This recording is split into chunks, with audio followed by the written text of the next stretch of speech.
Oh yeah, we're live. I did it. I done pressed the button and now we're freaking live, man. I'm not gonna do what you guys think I'm gonna do and flip out, man. Or am I? Maybe I will. All right. All right, sorry to keep everyone waiting. I had important stuff to do, rock star stuff, like listening to sell out satanic music and getting high before the stream starts, so that I can expose these satanic sellouts of today, right? I had to listen to some satanic sellout music from my time because now I'm officially old, now that I'm over 40.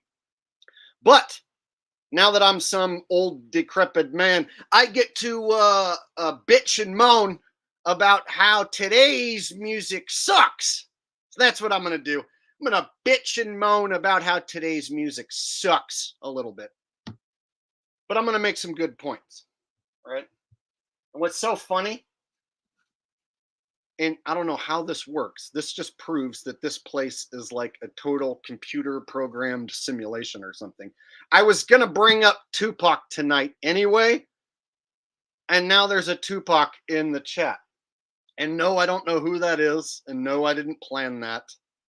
I was actually going to bring up Tupac tonight because I was going to talk about industry plants and how when I was a young kid, I fell for an industry plant named Tupac. And then here's a guy in chat, Tupac. That's so weird. Because normally I don't have a Tupac hanging out in my chat. And normally I don't always bring up Tupac. So that's just wacky. But whatever. Small world. Hi, Tupac. All right. Just totally noticed I put my shirt on inside out. But whatever. I'm just going to roll with it. I'm going to pretend like it's hip and cool. All right. Jonna says, hello, awesome mods. Hello, Jonna. Mwah. Nice to see you here. Nice to see everyone here. All right. Sativa Blazer says, I was born in the year he faked his death. Yeah, Tupac. See, I was I want to say that was like 7th grade for me. 6th or 7th grade for me. And yeah, I was a huge fan. So like, I actually like shed some tears for my homie. Real tears when he died. Poured out a little Pepsi Cola on the ground for my buddy Tupac, who was gunned down in Vegas. So sad. And then many years later, come to find out he was a trained actor and ballerina pretending to be a thug and totally didn't die and was never a gangsta at all. And I was just a stupid white kid sagging my pants, talking like a black guy for no freaking reason other than being duped by a satanic industry plant. So it happens. I'm here to admit it does happen. Happens to the best of us. It happened to me. That's how I know. Because I'm the best of us. And when I was younger, I totally was duped by industry plants. But I can argue that the industry plants of my time were better actors. In fact, I can prove it. All right. Rose Bell says a gay ballerina at that. Yeah, if you go back and find the earliest footage of Tupac that you can possibly find, gangsta is not something that you're going to get the essence of. You're going to get the essence of a very feminine young man. And like I said, go back and find the earliest videos of Tupac back when he had hair on his head. And you're not going to find thug gangsta if you go back and find that early footage. Quite the opposite.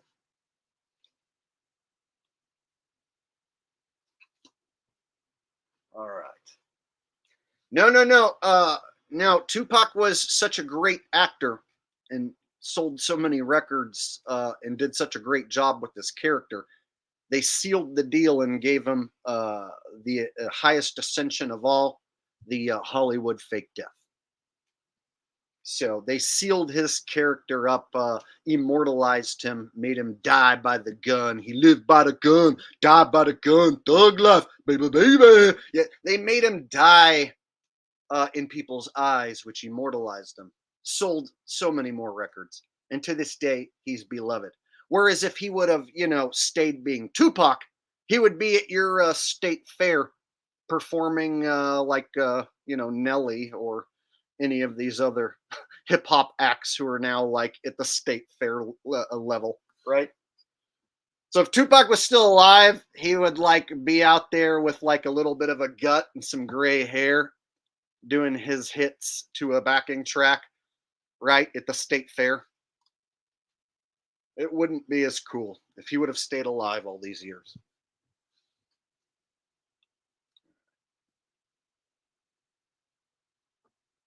So tonight I have a bit of a hodgepodge of a show. I thought we'd talk about some industry plant shit and then move on to like some flat earth shill shit. And then I thought we could just open it up and do some open topic Q&A. So a bit of a hodgepodge of topics, but whatever, it's a Thursday night. I felt like going live and we're live. So let's do this. Are you guys ready to have some fun? All right. So before we start, I feel like I have to get something out of the way. Some of you might know what that something is. Was that?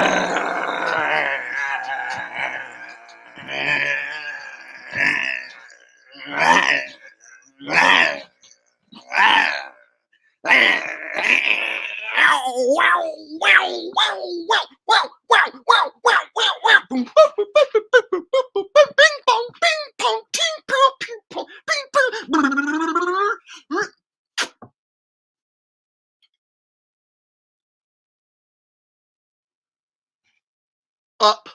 What's up? That was a weird one. I don't think that's ever happened before. I think that's the first was up that ever did that. That was a weird one. Every once in a while, you get one of those weird was ups. Something different happens than usual. Huh. Okay, I guess. Well, now that I got that out of my system, now we can get serious. All right. There you go. Yeah, yeah. Little physical humor from the king of comedy, the funniest human being who ever fucking lived. I mean, you guys ready to party? Let's have some fun. Let's have some freaking fun tonight. Let's do a show and do it just right. Let's talk about some fat fucking guy named Jelly fucking Roll. Jelly fucking Roll. That's his name. All right. So I noticed that this fella who calls himself Jelly Roll has been being shoved into my face from lots of different angles, lots of different media sources. And I found myself finding out that I have heard of this person and now know of this person, but I wasn't really familiar with any of this person's music. So I actually went and listened to some of it today and familiarized myself a bit with this industry plant. Whew, excuse me. I'm talking too much and not breathing enough. There we go. Okay, Ill Subliminal says, "What up, Jake? I'm usually here for fake football, but decided to see what you're up to tonight. Question though, when they fake kill them, where do they go all the years to stay out of the public eye?" Well, in some cases, they just changed characters. So some people would say Tupac is now Akil the MC.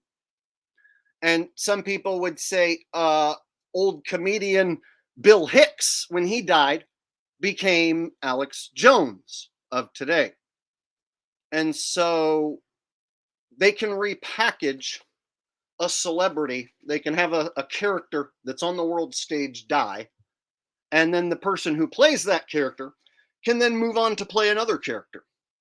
You see? So there are actors who are talented enough that they can indeed play multiple roles. And this only sounds far-fetched and crazy if you've been falling for the world stage your whole life and still believe in the world stage. Once you know what the world stage is and how these sick fucks work, oh yeah, repackaging a celebrity and faking their death is nothing. Super easy. And just because I can't tell you like all the celebrities who died, where they went, who they've been repackaged as, there's no way I can tell you that, doesn't mean it ain't happening. Believing they all die the way they say they die is freaking ridiculous. If you look into all their fake phony deaths, you'll see how fake and phony all these celebrities and their deaths truly are. All right. Belzy 007 says, India Moon song, please. Oh, we're going to get this out of the way early, huh? All right. Let me show you guys what a true musical talent sounds like. What a true comedic genius sounds like while I bestow upon you my art, my musical creation that comes from 100% me and no one else. I wrote this myself, and it's such a hit. People beg me to sing it. Are you ready? Land on the moon, we land on the moon. Land on the moon, we land on the moon. Land on the moon, we land on the moon. Hey, we take the rover, we go to the moon, and then you know that we come back soon. We rove to the east, we rove to the best, and beach, you know that we rove the best. We land on the moon, we land on the moon. Land on the moon, we land on the moon. Land on the moon, we land on the moon. Yes, my friend, we will come back soon. We take the rover, we rove up north. Take the rover, we rove down south. Take the rover, we rove in your mouth. And then you know that we rove it all about. We land on the moon, we land on the moon. Land on the moon, we land on the moon. Land on the moon, we land on the moon. And yes, my friend, we will come back soon. We rove, rove, rove. Everybody say rove, rove, rove. Come on, my friend. Rove, rove, rove. All around now. Rove, rove, rove. Everybody, let's rove, rove, rove, rover, rove, rove, rove, rover, rove, rove, rove, rover, rove, rove, rove. All night. All right.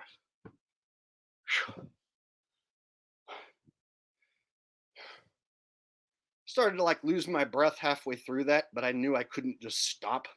I had to finish. And then, so yeah.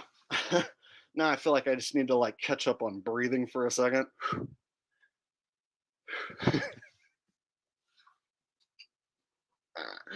All right. Now,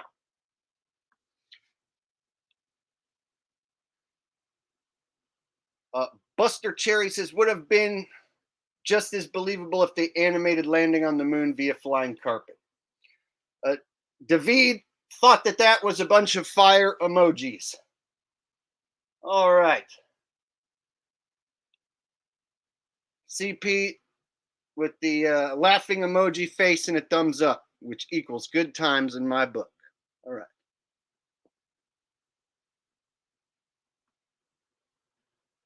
Whew.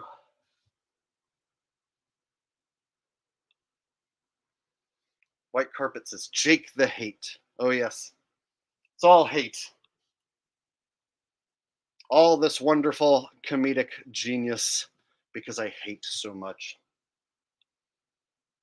Straw Hat Lucas RMA says, you got the best Beavis impression ever. No way. Like, you got the best Beavis impression ever. Or something. Hey, butthead. Do you believe in the flat earth? No way, Beavis. Don't you remember what Oh, fuck. I'm trying to like think of a funny thing to do with them right now. God, put me on the spot. No way, Beavis. Anyone who thinks the earth is flat is a fart knocker. No, wait. I was watching this guy, Jake the asshole, and he was making some really good points. Yeah, he was saying that like if the earth was a ball, that like all the water would like spill off your balls because they would be like spinning too fast or something. It was really cool. Shut up, Beavis. Nobody wants to hear you talking about water on your sweaty balls. If you ever say that the earth is flat ever again, I swear to bejesus, I'll beat the ever living monkey snot out of your ass. No way! I'll kick your ass.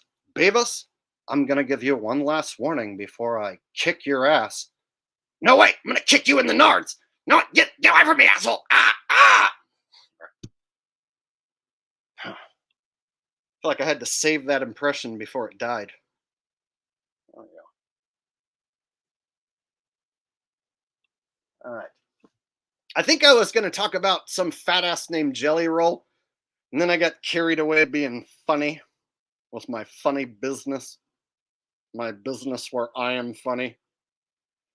It happens. I was going to talk about some fucking tattooed face piece of shit who we're supposed to all like now because he's being pushed by millions of corporate dollars. Somebody up the chain really likes this guy, and I don't know why, but let me show you guys what I'm talking about. Jelly Roll, Fox News, just a day ago. Jelly Roll cries thinking of Bette Midler's song that his mom said to play at her funeral. Oh, that's fucking top-notch news. Thank you, Fox News. I was unsure about Jelly Roll, and the first thing I find out, he cries when he thinks of Bette Midler's song in his mom's funeral. Well, that's fucking amazing news. Entertainment Tonight, 9 hours ago. Jelly Roll reveals the tattoo he regrets the most. Oh, you're telling me the guy with all that regret tattooed on his face, he's going to give us the one he regrets the most? Ooh, I got to tune in and find out why he made that stupid fucking decision to get an ugly fucking terrible tattoo on his fucking face. Yeah, can't wait to hear why. Oh, I was drunk and high and fucking young and stupid. I bet that had something to do with it, right? God, can't wait to hear that. Who here can't wait to hear the story of why he got an ugly fucking tattoo that he regrets on his fucking face? Let's see. I was on drugs. I was in prison. I went to prison because I was doing drugs and selling drugs. And then I was in prison and didn't have anything better to do. So I got ugly tattoos on my face, you know, in and out of prison sex. I thought that would be fun. And then when I got on the outside world, I became a famous musician who's getting pushed by Fox News. And I get to go on the Howard Stern show, which everyone listens to because he's so cool and fucking hip.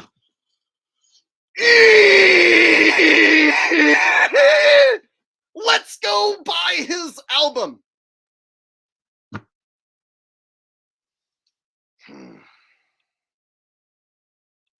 And people will be like, you're just jealous that, like, you're not as famous as he is.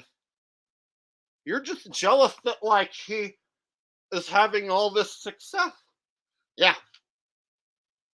I'm jealous that I'm not the one that Entertainment Tonight is talking about crying about a Bette Midler song. They should be talking about what songs I cry at my mom's funeral. Damn it.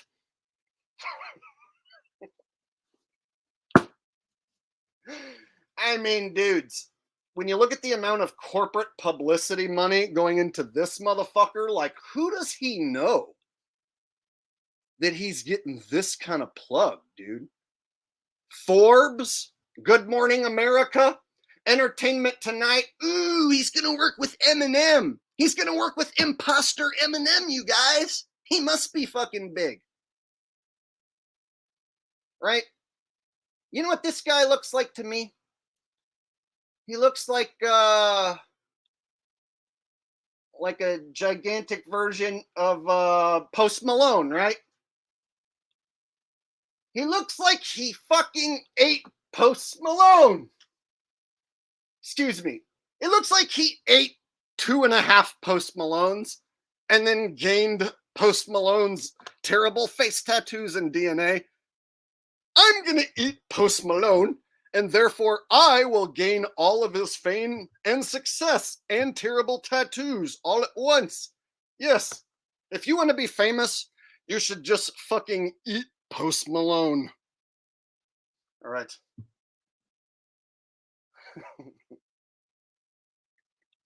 Come on, y'all. Someone here try and rationally explain to me that he did not eat 2.5 Post Malones. I'm pretty sure that's literally why he's famous. All right. Just making sure during my rant I'm not missing any fucking super chats going flying by. I have a way of doing that. Hey, Rose, tonight, if I miss any super chats, will you please text me in case?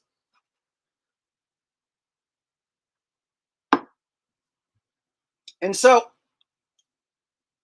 they have to create this new music to get you to get drunk and high and do your hardcore drugs too. And so they have to have these industry plant characters to create music that is going to sink its hooks in you, because old guys like me, I'm still listening to like old ass shit from when I was a kid or before.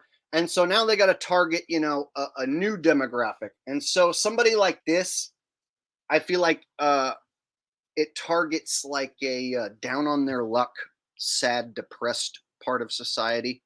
And when I listen to this guy's music, because I was unfamiliar with his stuff, so I listened to a little bit of it. And basically, the gist of Jelly Roll, if you've never heard Jelly Roll, he's like a country rapper singer guy, mostly singer. And he actually doesn't have that bad of a voice, but he's not a great singer by any means. He's not like fucking wow amazing, but his voice is okay. And so it's basically like, I'm so sad and broken inside, and you shouldn't waste your time on me, 'cause I'm so down and on my luck and sad and broken, and I'm half the man I used to be. Well, this is the song I get drunk to, and this is the song I snort my meth to, and this is the song that I shoot up smack to, and this is the song I'll die to. Come on, everybody, get depressed and die listening to my sad shit. Yeah, yeah, you. That's basically what I hear when I listen to fucking this guy's music. I'm like, oh, okay. He's a sad and broken man, but he kinda sings good. And he wants you to be sad and depressed along with him and listen to all the bad things he's done. Talk about all the shit he regrets and all the shit he doesn't like about himself. And I'm sure you feel the same way, because you're his targeted audience, who's probably a trailer park piece of shit with a sad and depressed, lonely life listening to fucking Jelly Roll. Yeah. I mean, come on. For fuck's sakes. That's what his music fucking sounds like. And don't anyone sit here and say, no, dude, his music's good. You just didn't give him a chance. No, I did give him a chance. And that's what I heard. I'm a guy who kinda sings good, but I'm gonna talk about sad and depressed and shit and get people down on their luck so that they turn to alcohol and drugs when they listen to my music. Right? I know what it's like to be down and depressed on your luck and create music and turn to drugs and alcohol. I know what all that's like. And I know what it's like when the industry, the man, corporate dollars try and create that music artificially using industry plants. And you know what? It fucking works really well sometimes. They sell a shitload of of tickets to shows and they sell these songs on the streaming apps and sites and what have you, and the music gets bought and licensed for ads and all this shit, and then they make their rounds on Howard Stern and Entertainment Tonight. It's like, oh yes, I'm a totally legitimate grassroots musician who has all these satanic tattoos on my face. And I just so happen to get pushed by everyone at the exact same time because I'm so fucking good at singing. Right. Okay, I totally ranted for a long time. What do you guys think of Jelly Roll? Yeah, see, I knew there was going to be these guys. So here's the deal. I know that if I say this guy's just another goddamn Post Malone plant, another damn Tom McDonald plant, another goddamn rainbow-haired Takashi rapper guy plant, another Lil Wayne plant, just another industry plant. There's always going to be people who are like, yeah, but his music's good, man. So, hey, I was duped by Tupac when I was a kid. And so I know what it's like to be duped by an industry plant. But all these years later, I can see through the shit. And I can tell that, like, when you get this level of fame, where like up to the hour, like, dude, up to the fucking like last few hours, this guy's like more popular than anyone on the internet, basically. Besides, like, I don't know, Trump or Biden at this point. Jelly Roll's this fucking popular. Fox News, Entertainment Tonight. Oh, Jelly Roll hangs out with Sylvester Stallone? Like, what? Dude. Yeah, he's just a regular singer fat guy, dude. He's just regular singer dude who's good at singing. And people like his music so much that now he hangs out with Sylvester Stallone, like on an article that was written like fucking yesterday. What? What? Like, when it gets to this level, it's like you don't even have to know any songs that he does, and now you know who Jelly Roll is. Now I've known who Jelly Roll is, and I don't know any of his songs. So he was like shoved down my fucking throat by like every source, to where it's like Jelly Roll, Jelly Roll, Jelly Roll, Jelly Roll here and a Jelly Roll there. Jelly Rolls on Howard Stern, Jelly Rolls on Entertainment Tonight, just Jelly Roll fucking everywhere. The only way that happens, big time corporate dollar bills. You really got to know someone. It's not because you're just good at singing or a talented guy. And why is it that level of fame, like that Post Malone-ish level of fame, where it's like they're an instant headliner? Oh my God, they can headline any major festival instantly. They're that huge and popular. And they just so happen to have all these ugly tattoos on their face. Weird.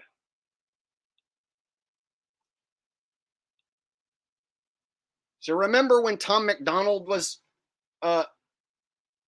Jelly Roll was a pianist from 1920 New Orleans. Oh, so it's a reused name. Oh God, what was I just gonna say? Oh yeah, remember when Tom McDonald was shoved down our throat not long ago, right? From every angle. And then he did a rap with Ben Shapiro, and everyone was like, oh my God, that's like the cringiest thing ever. And there were people for a while talking about, dude, Tom McDonald's legit, bro. You just need to give Tom McDonald a chance, homie G. Tom McDonald is totally not an industry plant. He like exposes the Illuminati, bro. And it's like, oh yeah, when he did that rap with Benny Shapiro, he totally stuck it to the libs in the deep state, man. Totally. He's against the bad guys. I can totally tell by the ugly fucking tattoos on his face that he's on team good guy. Anybody notice there's like a pattern here between these like ugly tattoo face guys and then a gigantic amount of corporate dollars and publicity where they get shoved in your face? I can't name Tom McDonald songs, but I know who he is. I can't name Jelly Roll's songs, but now I know who he is. I can't name Lil Wayne's songs. We all know who little Lil Wayne is, right? It's like the same carbon cut industry plant that they just keep pumping out. Like they have an archetype. Oh, yeah, shitty tattoos all over their face, music that makes people want to drink and do drugs. Nothing positive can really be obtained from their image or their shows or anything. It's basically just like you show up to their show, you're going to want to drink and do drugs and be a part of a sad, depressing environment, right?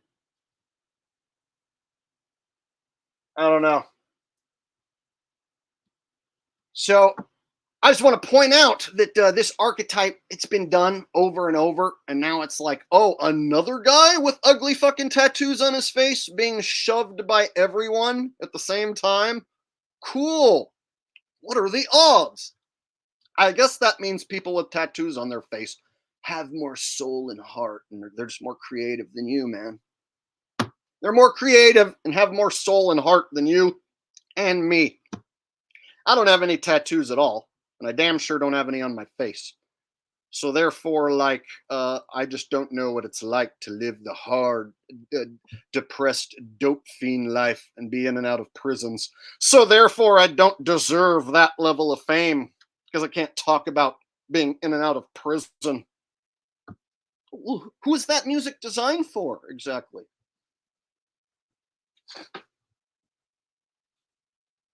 When you really look into industry plants and the music behind them, and what it emanates, the vibe it creates, and you really think long and hard about it, who benefits? Alcohol companies? Yeah. I'll bet alcohol sales at that guy's concert are really good. What else are you going to do if you go watch that guy besides drink the entire time? So it's in the best interests of the music industry to align themselves with the interests of alcohol companies. Make sure that they're cranking out drinking hits for you to do your hardcore drugs to and feel good about it. And I have been guilty of the doing the same thing when I was younger. You know, I fell for a bunch of industry plants, so I'm not going to act like I'm completely above it all. You know, I still enjoy going to concerts, and I think that there are musicians out there who still put on fun, positive shows, and there's nothing really satanic or negative being pushed. And so I understand if you want to go out and watch one of these signed sellout celebrities and be entertained, I understand. And I'm all about having fun and creating fun memories. So if you like the music, let's say, of this guy, then and you understand that he's an industry plant and you're still willing to like fork out your money and go watch him, then hey, whatever, have fun. I just want to point out that like this level of success where you're pushed by Fox News, Entertainment Tonight, Forbes, like that doesn't happen if you're just a good singer. Like there's singers out there that blow this guy away by 100 times over, right?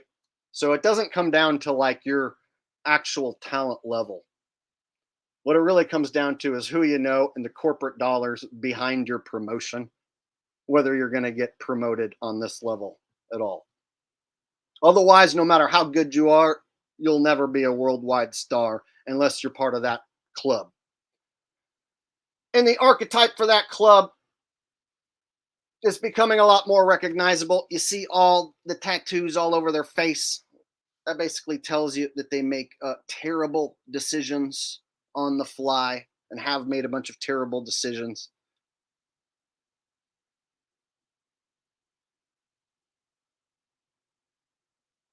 And of course, it influences kids to go out and make stupid decisions like that. And they do, sadly.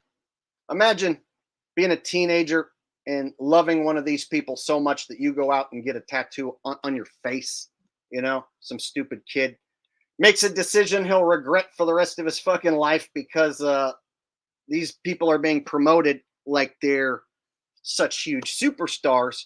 Of course, their tattoos are going to be looked at by younger kids and stuff as like something that they want to do and emulate. Monkey see, monkey do. All right, so let's talk. Here he's going to talk about his tattoos that he regrets. Let's hear it straight from the Jelly Roll's mouth. It's somewhere you regret 98% of your. On Howard Stern show. You know he's totally a legit dude, grassroots. He's on the Howard Stern show as of yesterday. I read somewhere you regret 98% of your tattoos. The ones on the face you regret or you don't? That's probably one of the few I keep. I love my cross. I love my slash. It's these. So listen to me. If you're out there listening to this morning and you are under the age of 25 and you're considering getting tattoos, I'd like to give you some wisdom that nobody gave me. We would spend $300 on a pair of fucking shoes that will go bad in 6 months or we'll lose. But as soon as a motherfucker wants $400 an hour to tattoo you, we're out. $1,000 an hour, no way. You know what I mean? Right. Dude, I have a tattoo on my arm that I gave somebody like a quarter sack of bad weed for. And it looks like a quarter sack of bad weed tattoo. They look decent because they're all grouped together. So you're like, they don't look horrible, Jelly. It's like until you dissect them and zoom in and you're like, these suck bad. You know what I'm saying? Just like who'd you art. let scribble on your arm to do that? It's just bad art. You know, there's just no other way to say it. But Jelly, it is hardcore when you go to the tattoo guy and you say, hey, I want you to put one on the face. I remember years ago when I was a kid, you couldn't even go and get your face tattooed. They wouldn't do it. Well, I tried to get one when I was younger and they wouldn't do it. And then So him recommending on the Howard Stern show that you don't do all the stupid shit that he already done went and did to himself, I don't think it's going to deter too many people because they see the level of fame and they see that imagery associated with him. And so I think that young people are still going to make stupid decisions because they see that these characters are glamorized. They see that Lil Wayne covered in face tattoos, huge famous rapper, this guy Jelly Roll, Post Malone. So they're making it more common that covering your face in crazy stupid tattoos is like, an acceptable thing to do when you're just a stupid kid. And dude, I was a stupid kid, but I totally knew not to fuck up my face with a tattoo. Like I did a bunch of stupid shit when I was a kid, but I knew that like getting tattoos on my face is a total no-no. Like no fucking way, dude. Like how many of us, come on, be honest, dude, when you were a teenager, your parents would have whooped your ass like if you would have came home with a tattoo on your face, let alone a tattoo anywhere. But like imagine your parents when you were younger, some of you guys who maybe have strict parents that like you come home with a tattoo on your face, like fuck no, dude. So anyone who ever made that decision, oh, and now they get to be famous and tell their story on the Howard Stern show. Give me a break, dude.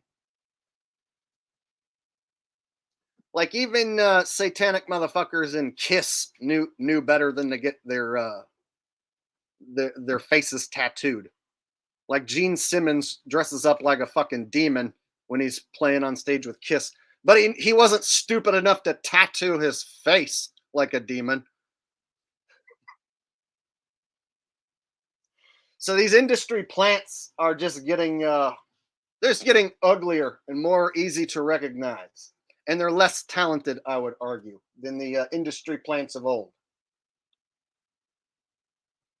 And totally a lot more selloutish. Like you didn't see cool rock stars back in the day mucking it up like this guy is on like Entertainment Tonight and like Howard Stern and Forbes and all this all at once. So a lot of the old school rock stars did have to go play a bunch of clubs and pay their dues Or is this guy, I don't know, I don't feel like he's paid a lot of dues. It seems like he's just got shoved right to the level of like main eventer already. And I just don't think that the talent is there personally.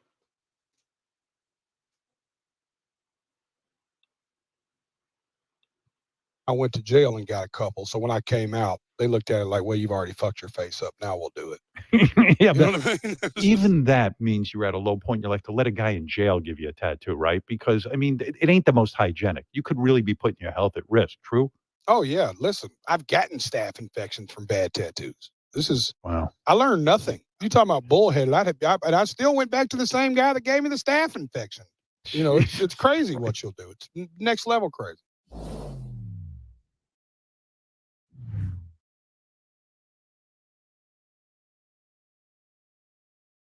It had to be scary as fuck growing up being Jelly Roll.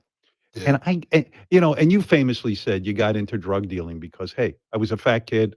Nobody's paying attention to me. My parents aren't paying attention. It gave me a thing. I was cool. Felt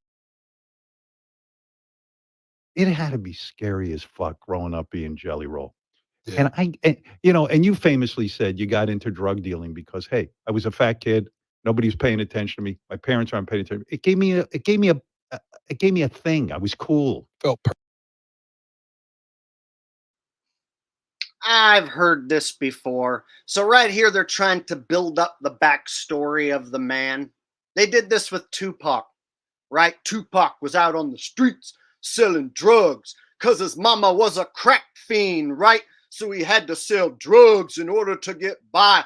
So I've heard this story where they build up the industry plant, you know? And so here, Howard Stern is basically glorifying him. You were just a fat kid and you didn't have anything else going on. So then you turned to being a drug dealer, right? So now they're going to build this backstory, right?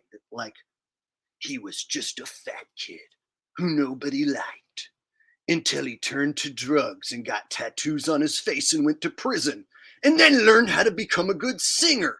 And then everything changed. And now his life's fucking amazing. And he's telling his story on Howard Stern. Well, that's one hell of a success story.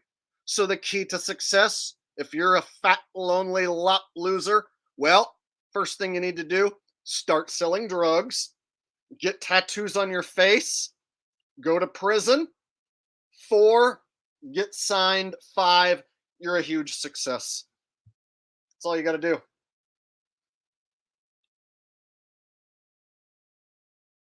purpose. A purpose. But you must have been the worst drug dealer because you got busted like 47 Oh, times, so right? bad. That was the worst criminal ever. How did you get caught so much? My successfulness of running from the police is 0 and 20. Never. I'll tell you this last funny story I'll tell about it, but I was probably 15 years old and I got arrested once and I was on a Xanax bar, Howard. Never told this story, but you know how Xanax make you a little slow anyways? Yes. And in my mind, when the police pulled us over, I was like, I'm just going to run. So I opened the door and in my mind, I jumped out and sprinted across a field and almost made it. I was so fat and Xanaxed out. I stood out, got 2 steps. The cop was standing there watching me, and I fell, and he just laid on top of me.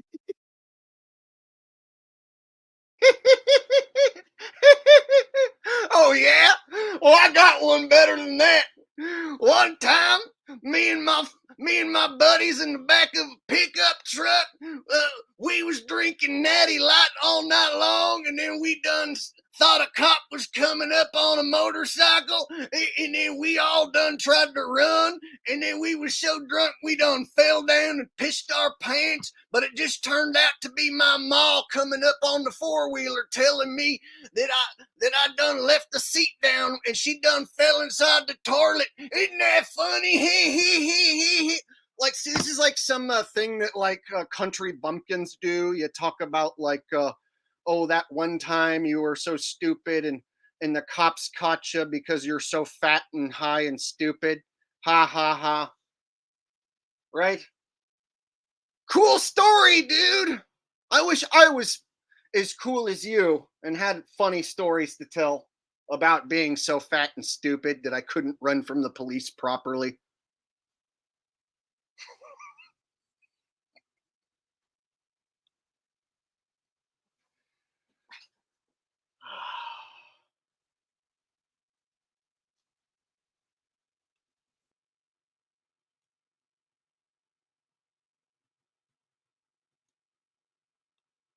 I hope somebody thinks this is hilarious. I mean, if the guy's going to be shoved down my throat, I'm going to give my honest opinion. Not blown away by the singing, not blown away by the personality. In fact, I would argue back in my day, Tupac was a better industry plant by leaps and bounds. In fact, Tupac was so good, he could do Hollywood movies. He transitioned to Hollywood seamlessly. In fact, like if you go back and look at Tupac's movies, he's basically like the lead role, and he's the only one charismatic in those movies. Go back and watch Juice, and Tupac fucking carries the movie. Go back and watch Poetic Justice.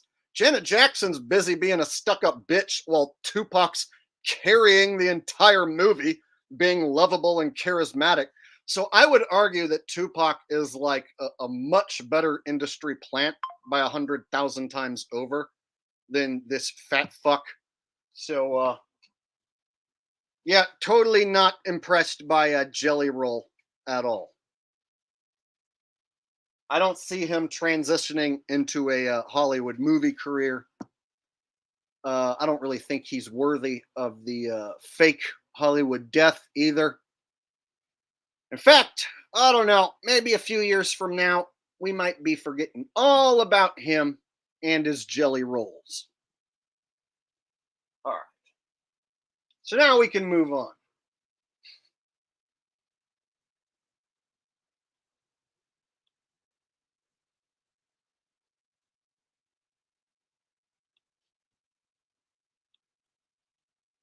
All right, what do you guys think? There's my segment on current industry plant jelly roll, and then relating it back to industry plant of my time, Tupac. And then, of course, before that, you know, you got guys like Jim Morrison, uh, the Beatles, right?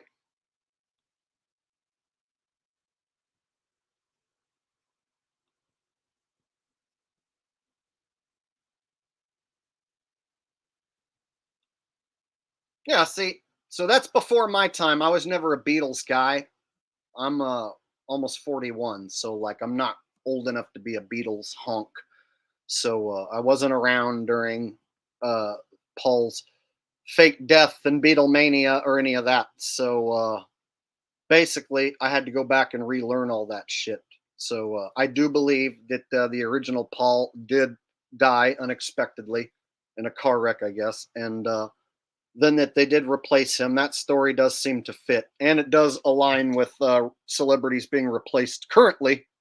So knowing that they did it back before I was even born, before I even knew about celebrity replacements, knowing that they pulled it off at that level with Paul McCartney, it's a cool conspiracy to go back and revisit, even though I wasn't alive at the time.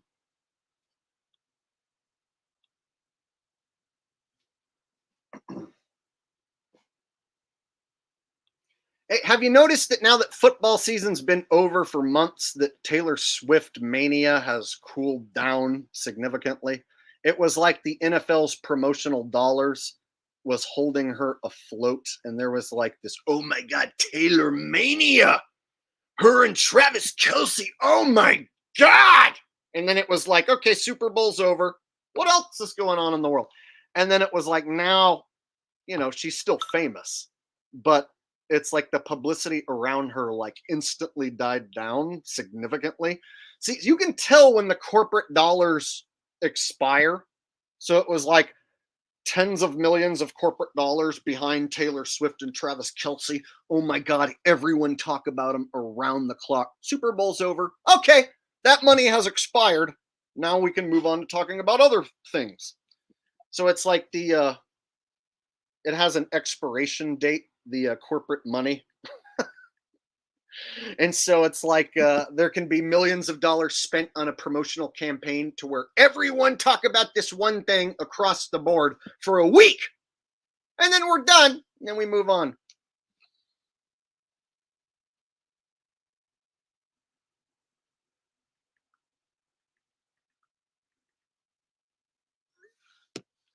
All right. Looks like I got some super chats coming in. Super chats. Super chats. Evan coming in with a super chat says the elites understand the power of music, so it's important for them that the people worship their industry plants and their shitty low vibrational music. They don't like music that inspires. Totally. And I have been to many, many concerts, and I know what it's like to watch all sorts of different bands. And I still like to go watch bands. And so I'm not against bands that have signed record contracts, mainstream contracts, what have you, and going to watch them and whatever. But it is important to know that like there are levels of fame that like certain performers may have signed a contract, but they aren't like in the public eye the same way somebody like Taylor Swift is, for instance. So it's like there are bands that like are older now that if you go watch, they're not gonna like do anything uh satanic. They're not gonna try and push any current world agendas on you. They're just trying to play their show and make their money. And so I'm not against, musicians who sold out in the past and are still out there trying to earn their money playing shows. And I still go watch shows. But yeah, the music industry at the tippity top, like at the headliner level, where like one performer, like a Post Malone or a Taylor Swift, can command an entire arena. That's when like corporate money gets involved and satanic imagery gets involved, and the person pushing agendas. So like when you get to the Post Malone level, let's say, well, you have to hold that Bud Light can on TV and position the logo while you're on camera because that's part of your fucking contract. And you don't have a say in that. You better hold that can the right way and then pretend to drink it and then throw up the devil horns because it's part of your contract. See, so when they have control of you at that level to where you have to like position a Bud Light can a certain way and then throw up the devil horns after you drink it, then they totally control you like you're a walking billboard. And that I'm against, dude. I don't want to see my my musicians or rock stars who I like being total walking, talking billboards, positioning a Bud Light logo for the camera during the Super Bowl. That's over the top evil in my book, and I can't follow anyone who gets to that level. Javid, what's up? Javid coming in with a donation. Javid Ben Kisimi says it's sad when it's a person with a good-looking face with gray hair like Jake and I that be covered in tats. Another trend, these celebs are replacing real teeth with fake white teeth, looking crazy. What's your opinion on braces versus Invisalign? So I'll be perfectly honest. I don't have a perfect smile at my age, 40, almost 41 years old. I haven't all my life taken the greatest care of my teeth. So yeah, I don't have perfectly shining fucking white fake teeth. And now celebrities have these like veneer teeth where every tooth is the exact same fucking size and shape. Like it's just like a straight line here and a straight line there. And it's so goddamn bright white that you just stare at it going like, that doesn't even look like anybody's mouth in real life. Like, what the fuck? So yeah, I've noticed more and more that like celebs are making it like famous that you have to have all your teeth in a straight line, the same shape, and fucking like as bright fluorescent white as possible. Like they're basically tricking people into buying products that are terrible for your teeth, that'll actually cause your teeth to be damaged. And you think that by bleaching them and they look white, that makes it like better. But if you bleach your teeth to get them to look like that, that's not exactly good for your teeth. So it's actually better health-wise to have a little bit yellow teeth than it is to fucking buy Crest White strips and stick that shit on your teeth. And if you look into the ingredients of like Crest White strips and those gels that are real popular now, if you look into the ingredients and then listen to like some dentists who actually have decent teeth, what they'll tell you, they'll usually advise that you don't fucking put those on your teeth. So there's a lot of people who have good teeth that will advise that you don't use the Crest White strips and shit. As far as braces or Invisalign, I've never had any, but you know, so I couldn't tell you personally, and so I don't have the greatest of teeth, but you know, I'm also not sticking products like Crest White strips on my teeth, and I'm also not fucking going to the dentist and using their fluoride products and subscribing to their routines only to have to keep repeating the same thing every 3-4 months. So it's a racket, and there's billions of dollars to be made and people not having great tooth health, dental health, I should say. So there's billions and billions of dollars to be made in any sort of health industry. Teeth is one of those things that there's billions of dollars to be made, and the most money is to be made as long as most people have bad dental health.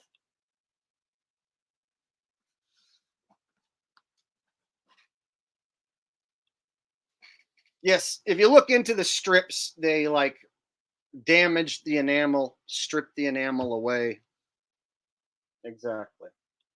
I have a bunch of bad habits. Mainly, my worst habit is I drink coffee, and coffee like is not good for teeth. So if you drink coffee daily, and then you think that like, oh, I'll just Chris White strip the fucking stains away, and everything will be cool. Well, you're only going to get away with that so long. All right, moving on.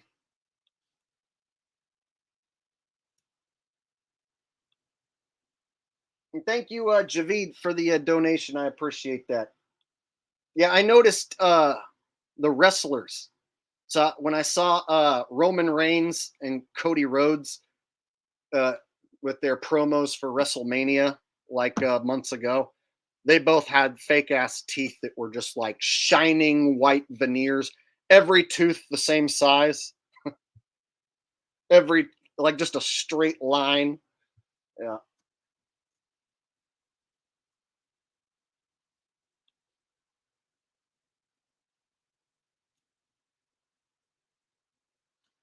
All right, let's move on to some other shit.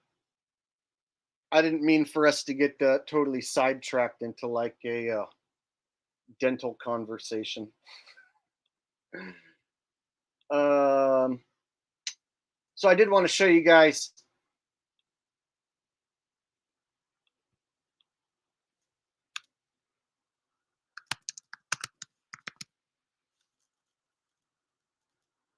some flat earth shill shit. We'll change topics here.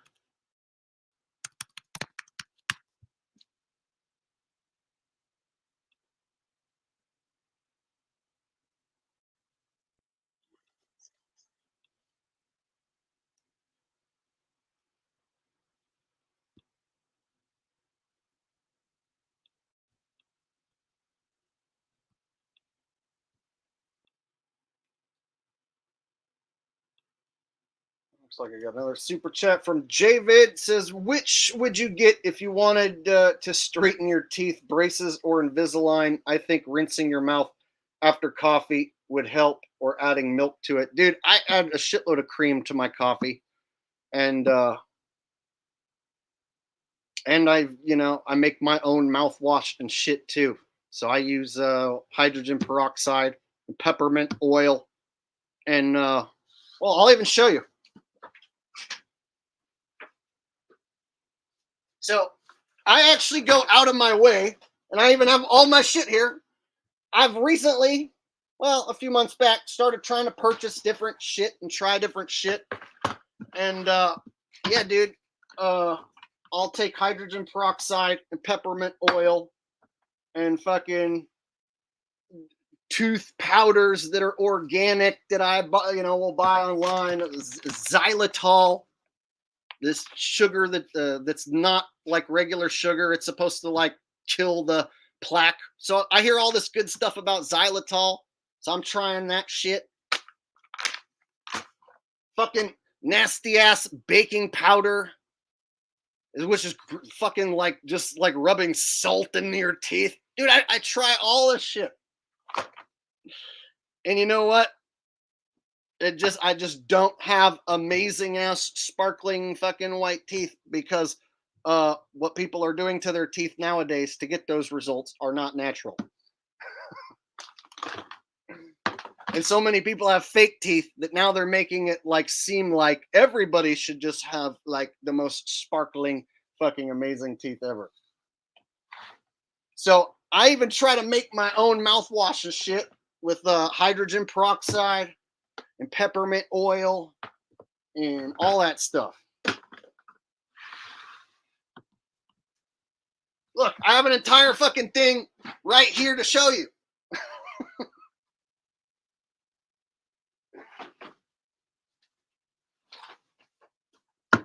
And you know why?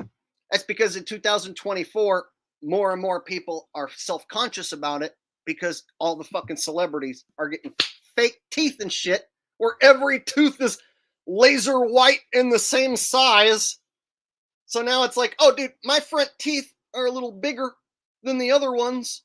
Oh, that's because your teeth are supposed to be different shapes and sizes. Like you have pointy teeth. Your front two teeth should be like meat cleavers. But now they got people thinking, oh, every tooth needs to be the exact same size. Every tooth needs to be perfectly lined up like a fucking chiclet.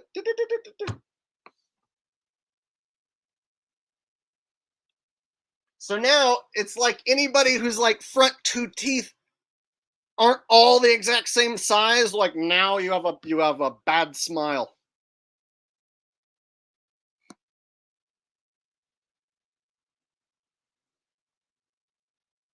So people weren't as anal over their teeth as they have become over the last few years, I've noticed.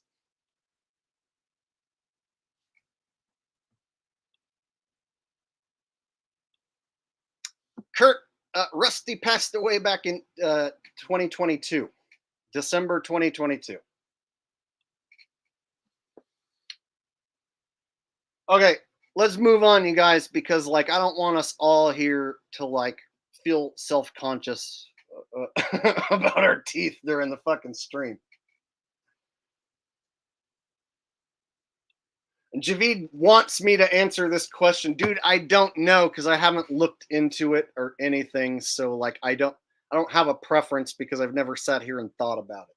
But if you're gonna make me choose Invisalign, you're making me choose, so I'm gonna say Invisalign. And thank you, Javid. Now you have me feeling fucking self-conscious for the rest of the stream. I'm gonna have to back off, talk like this for the rest of the stream so that nobody looks at my fucking teeth and judges at all. Thank you, Javid. I'm just going to talk like this. Be way back here now. I'm going to go back here. I'm going to talk like this. All right, guys. You guys ready to talk about something else besides teeth? I'm going to do the rest of the stream like this, so nobody looks at my teeth and make me feel weird.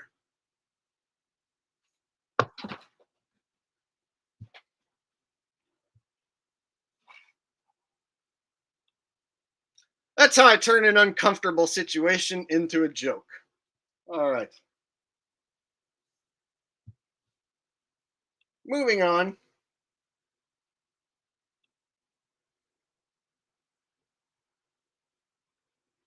All right. So those of you who follow the flat Earth since its inception, the flat Earth topic,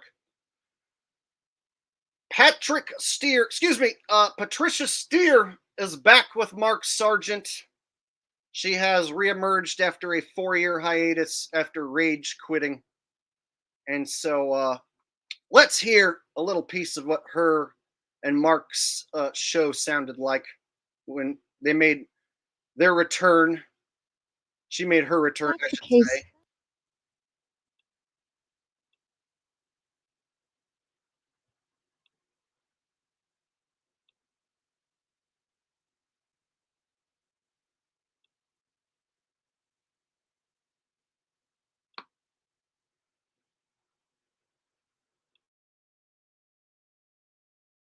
Welcome to Strange World with the Truth Dragon, and you are listening to I'm your host, Mark Sargent, creator quote of the day goes exactly like this little ridiculous thing. A Truman Show I was suddenly famous, and I couldn't relate to anybody. Mark, if you can't find it, tough. It was really hard. At the internet. Who said that? The show is on Tuesday nights at 7 Pacific, 10 Eastern, and yes, Carolina. My co-host, what the hell day is it? June 11th, 2024. The Disney Queen of Flat Earth, Dragon, Patricia Steere. Patricia, how are you? The day goes exactly like this little ridiculous thing. Well, since we've got I was suddenly famous. Damn right.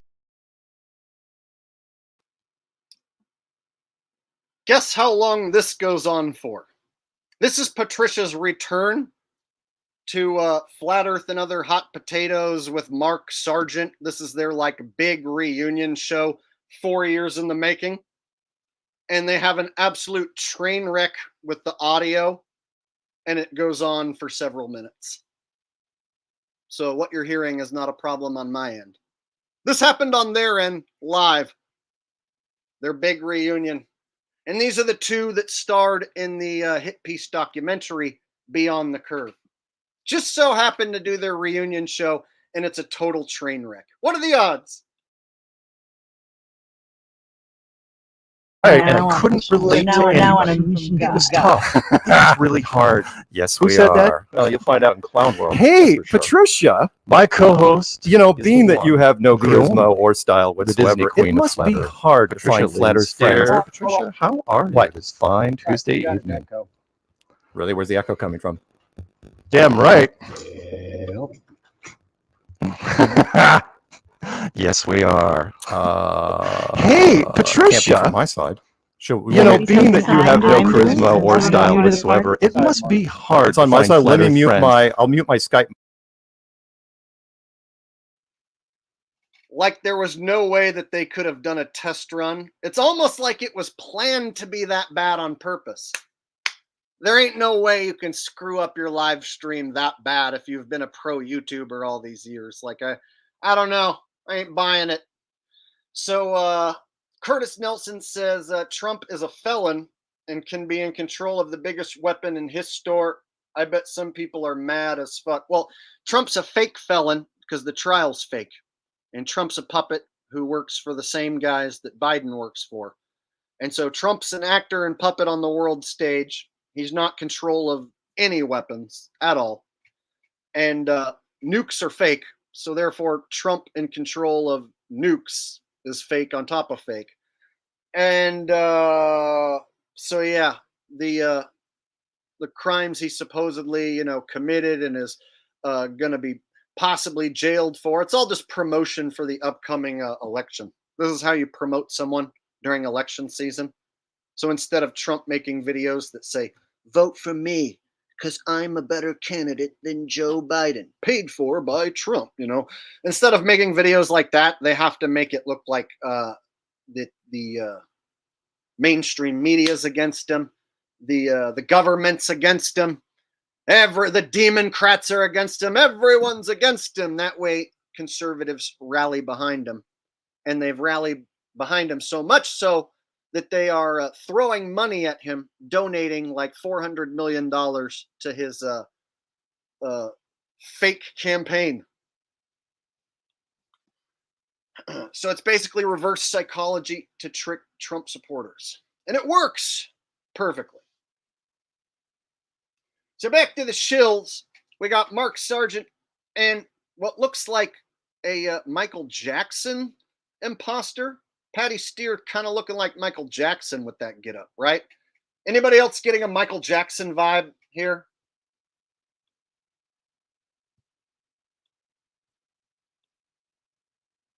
right? A little bit of a Michael Jackson-ish vibe to you.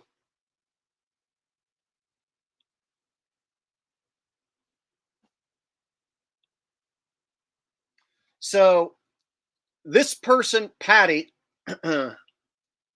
Patricia, some call Patrick, left the Flat Earth, stopped doing the show with Mark Sargent. When I say left the Flat Earth, she took her content down and stopped creating this content with Mark Sargent. And her reasoning was that people were calling her, one, a man, and two, a shill, three, government agent. And so she got called a man and a government agent so many times that she rage quit. 4 years later, she's back.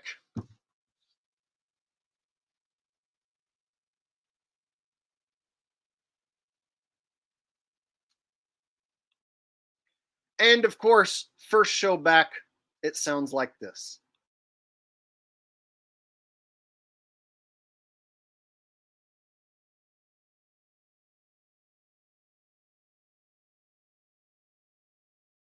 Mike. What? And let me talk. Now we can't hear Really, you where's the at echo all. coming from? On my Skype mic? All right. There was going to be. Can't be from my side. Hold on, your audio. Should we want me to scroll down Bear what? with us. Your audio mixer. Let me see what's It's on my side. Let me mute my. I'll mute my Skype mic. down. Oh wait, maybe And I let me shouldn't be talk. sharing my screen on my Skype Turn mic. your screen, buddy. Turn your mic. All Yeah, right. mic. Go down. Go down. Go down. Yeah, there was going to be. By the way, while we're waiting, I just want to shout out to Scroll down what? Karen B were here, this would never Slide that down. Okay. How far? All the way. Oh. So I think it was Suzette Ann who told me in the comments that Patty was going to make her return to this show. And so that's why I watched out specifically for it. And these were the two individuals here who were the stars, the main stars of the hit piece documentary on Netflix called Beyond the Curve, which was seen by like over 10 million people. I don't even know how many by now. And so Suzette told me that Patty was going to make her return. So I had to see like what they talk about. And I didn't watch the whole thing, but Suzette, didn't it seem like once they figured out these issues and they got past the technical issues, they just started bullshitting and they never really brought up like anything important? It was almost like nothing had ever changed and it was just the same old bullshit waste of time show that it always was before. So these people were always criticized for having a show that has flat earth in the title, but then they don't really talk about flat earth or proofs, or they don't really discuss it seriously. They just start bullshitting about a bunch of random topics and mainstream garbage. And Patty especially just seems like she is just such a shill. I say she, just such a shill and a plant, an actor. And people were calling them out for years, and people stopped taking the show seriously. And so I'm wondering why in 2024 they're going to try and reboot this again. Like, support for these characters has to be at an all-time low. And so trying to reboot them again on the heels of David Weiss going on InfoWars and Jaronism saying if he goes to the Antarctica and sees a 360 sun, Earth is a globe for sure. On the heels of all that, this seems really strange to me. Almost like they're trying to prop up the flat Earth topic for one last run before they shut it down and throw it under the bus for good. That's what I smell coming. I smell 6 months of preparation and build up for Jaron going to Antarctica, saying that he sees the 360 sun in Antarctica, and then coming back and flipping to a globetard. And then he can go after channels like Mark, and they can have controlled debates where he can be like, I saw 360 sun. And then maybe Mark and Patty might flip back to the globe as well. So then you might find a circumstance where like, oh, most of the original flat earth content creators have now decided it is a globe after all. So I'm kind of waiting for these shitbag shills to make their move, whatever it is. And the fact that David Weiss just went on InfoWars and then Patty makes her return. Jaron announces he's going to Antarctica. That's a lot of moves in a short amount of time, which makes me think they're setting up the controlled debunking of the controlled flat earth and the controlled throwing under the bus of the controlled flat earth. That's what I see happening here.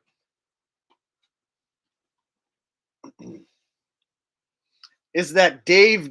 In order to know who Dave is, you have to know the conspiracy where Michael Jackson gets his face burnt off and becomes Dave, a burn victim who now is dead, supposedly.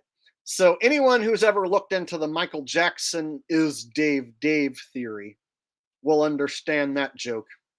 And it's a pretty good reference, bro. That shows me, Duke, that you've dug down this rabbit hole before and that you've done some work. The fact that you're pointing out that that individual on screen looks like Dave means you, sir, have done some research. I dig it. Curtis Nelson says, if Mark and Pat, their show Flat Earth is dead. If Mark and Pat see their shadow, Flat Earth is dead. Oh, if Mark and Pat see their shadow. Okay, so you're making like a Groundhog Day reference. So basically, what's happened in a short amount of time is Dave Weiss, who runs the Flat Earth tracking app, and he makes the most money on the topic. He's basically monetized every piece of the Flat Earth that he can. And so he's like the biggest money-making shill. He went on InfoWars with Alex Jones and Eddie Bravo and did a little stupid bit where they tried to convince Alex Jones that it's flat, and Alex basically like threw their ideas under the bus and made it seem stupid. So nothing was accomplished as far as waking people up, as far as them going on his show is concerned. In fact, quite the opposite. So the fact David Weiss appeared on Alex Jones' show, that was big. That was a development that was years in the making. And then Patty Steere coming back, and Jaron saying he's going to go to Antarctica, and if he sees a 360 sun, then that means it's for sure a globe. This is a lot of actors making big moves in a short time, making me think that for the next 6 months we're going to see setup for the big switcheroo when they flip-flop back to the globe. I feel like Jaron's going to flip-flop back to the globe. I'm almost going to guarantee that. And then you might see the rest of them flip-flop there shortly after.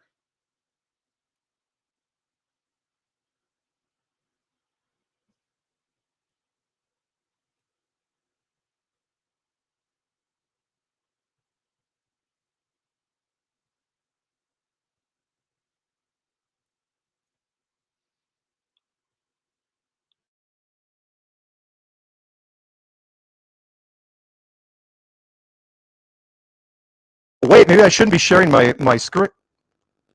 The what? Is the echo present? That's it.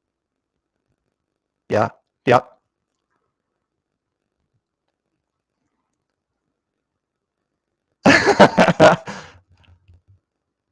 How far? Okay. It's off. How about now? If this were Testing, an testing. actual emergency. 1, 2, 3. Do I still have an echo? Bend over and Guys. kiss your beep, goodbye. Do I have it? This is a test of the emergency broadcast system. The broadcasters in your area, in cooperation with federal, state, and local authorities, You are getting have an echo designed this for some test. reason. Could it be me? I mean, In the event of an emergency. knew it here. What's This. Not me. Okay. Mic up and see if that makes it. All right, should I just keep going? The mic is now. Is chat room saying that I'm okay? Turn your I'm gonna say hi to the chat by using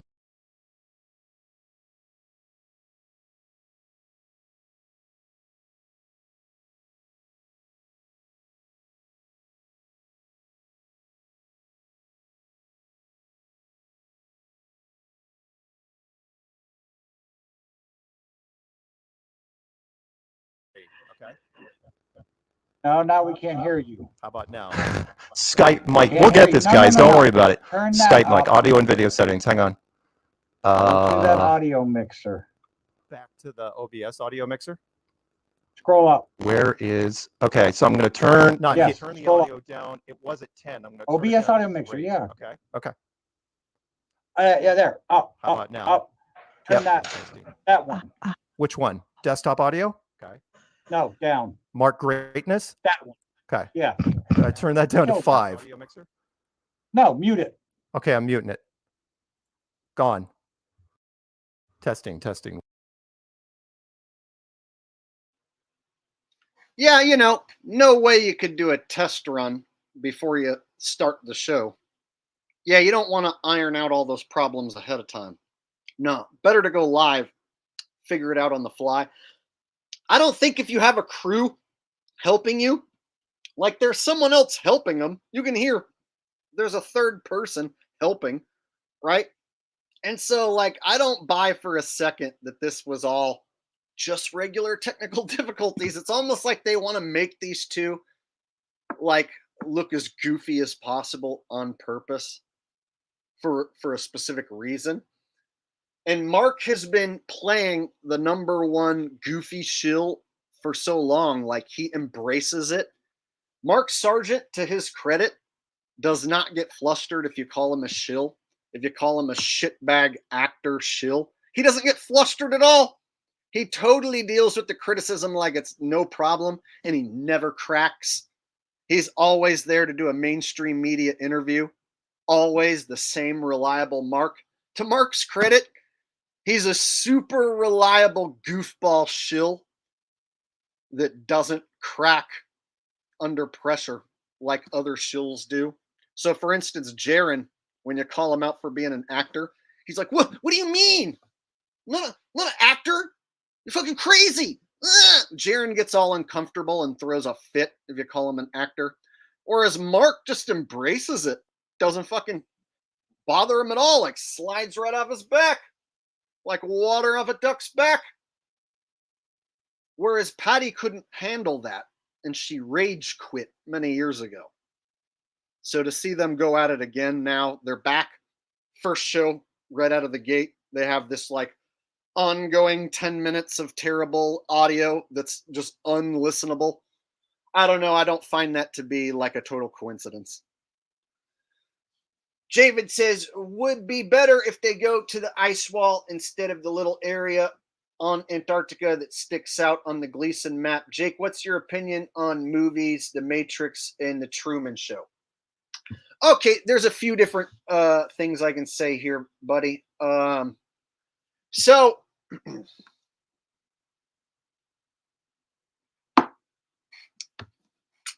as far as Antarctica is concerned, I don't assume that we're surrounded by an ice wall because that hasn't been proven to my satisfaction. And so if you go online and you type in Antarctica ice wall, you can find pictures of ice. But pictures of ice don't equal being surrounded by a 360 ice wall. And so I would argue, unless you personally have went around the 360 ice wall, that you can't say for sure we're surrounded by ice. And you can't rely on Captain Cook or Admiral Byrd and their account of what expedition that they did, because those captains are connected back to military, connected back to the government, and the government lies. So you can't trust any government crony captains who supposedly sailed around the ice wall. So when it comes to like what me and you can prove, is there a chunk of ice down south that they can call Antarctica and go to? Sure, but does it surround us 360? I don't know about that. I'm not so sure. What if there's like a crack in one portion that you can go through and get to a different area? See what I'm saying? What if like you're surrounded by it all except for this one crack? Well, then you wouldn't be completely surrounded then. What if they want you to think you're surrounded by ice wall, but really there's just an area where there's some ice. And then if you can get past that, then it gets nice and warm again. See, we don't know. And since I personally haven't been around an ice wall personally, I don't tell people that I'm surrounded by ice. See? So yeah, the Antarctica that the shills are talking about and going to go to is the one right beneath the continent of South America. So you got the tip of South America that goes down, and then just south of that, that's what they're going to say is Antarctica. And there obviously is a place down there where it's icy and cold, snowy, that they call Antarctica. But does it continue all the way around and surround us? That not so sure of. Movies like The Matrix, the first time I saw it was mind blowing. I didn't care for the sequels to Matrix, and so I wasn't a huge fan of the series. But the first time I saw The Matrix, like the first 2 times, I thought it was a mind blowing movie, and it opens you up to some new concepts of like thinking outside the box in some ways. You know, that there's might be more to this life than just your little reality that you're living in here, and waking up to a bigger reality outside of this flesh bag suit that you're in. So I liked the concept of the first Matrix movie, and I liked it. And what else? Truman Show. First time I saw Truman Show, I really liked it, and I thought it was a good movie because at the time reality TV was getting popular. Shows like The Real World were popular. Shows like Survivor, I think, had just came out, or maybe wasn't even out yet. But the concept of reality TV was still very new, and so Truman Show was basically like a movie about a guy's life being a reality show and him not knowing about it.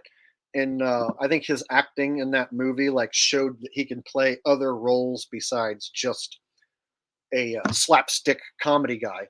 And so I thought it was a really good movie at the time. And a lot of people didn't like Truman Show. When it first came out, people were walking out of the theater. I actually saw it in the theater. And there were several people who got up and left during the movie because it wasn't a typical Jim Carrey slapstick comedy. So I really like both the original Matrix and Truman Show movies, and I haven't watched them in a number of years, but those would be movies I could still go back and watch and enjoy, even though it is, in a way, brainwashing and what's the word I'm looking for? Foreshadowing and stuff like that.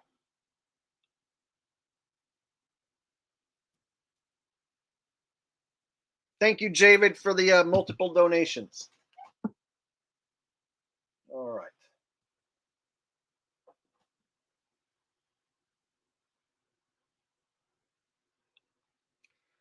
Suzette says they tested for a few hours before the show. They tested for a few hours? And they still had that kind of trouble when they went live? I don't know. I find that hard to believe.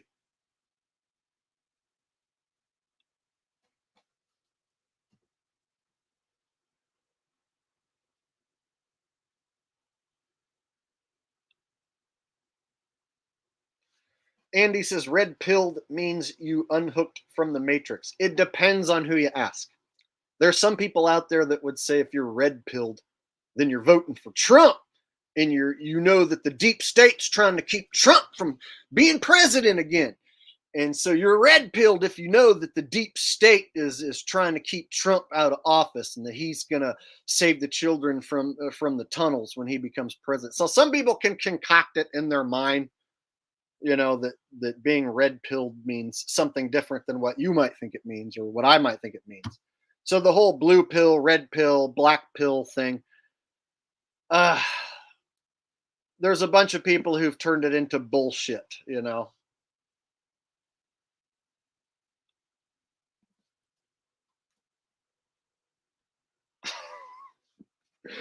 DC Savage says, bro, can you tap into MLB scripted picks? No. I'm not going to watch any baseball. I haven't watched a minute of baseball, and I'm not going to give any picks. I enjoy not watching fake sports, and I enjoy not having to make the picks And come football season, I'll make that content because it's so popular, and I might sell my picks this next season. But I ain't doing other sports, no matter how much people want me to. I was asked a number of times to do NBA, and I didn't do it. So, definitely not doing baseball. No thanks. Yeah, you got to remember, this is a truth channel, and I started this channel talking about the Earth not being a globe, the Earth being flat, and then many, many, many years later, I started saying sports were fake, and then showing examples of sports being fake blew up. And so the people who started watching me because I pointed out that sports were fake, they get confused by this other content. But this other content existed long before I said that sports were fake. So you people who started watching me because I told you sports were fake, lots of other stuff is fake too. And I was talking about lots of other stuff before I talked about sports. And so you kind of have to put up with me talking about other shit until football season. So if you don't like to hear about other shit besides the sports, then you might tune out until football starts back up again. And I understand. All right.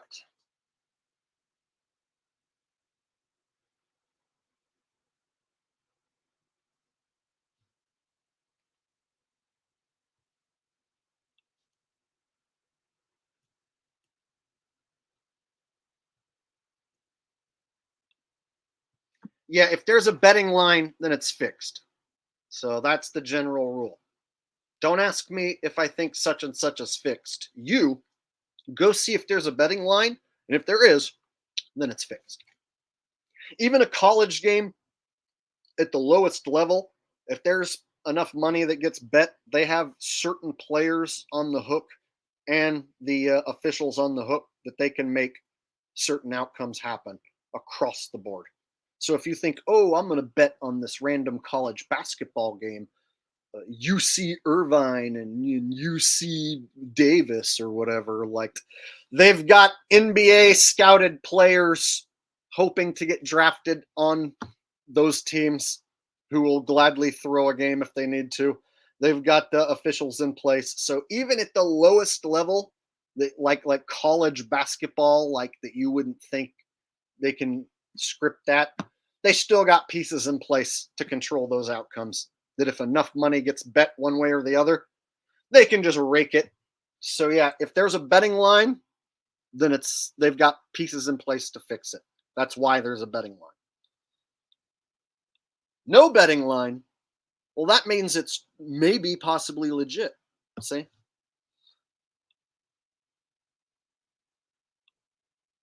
Javid with a donation says, I understand your take on the ice wall. However, I would think if they attempt to go south in any direction and get stopped is sus. There isn't enough so-called flat earthers trying this.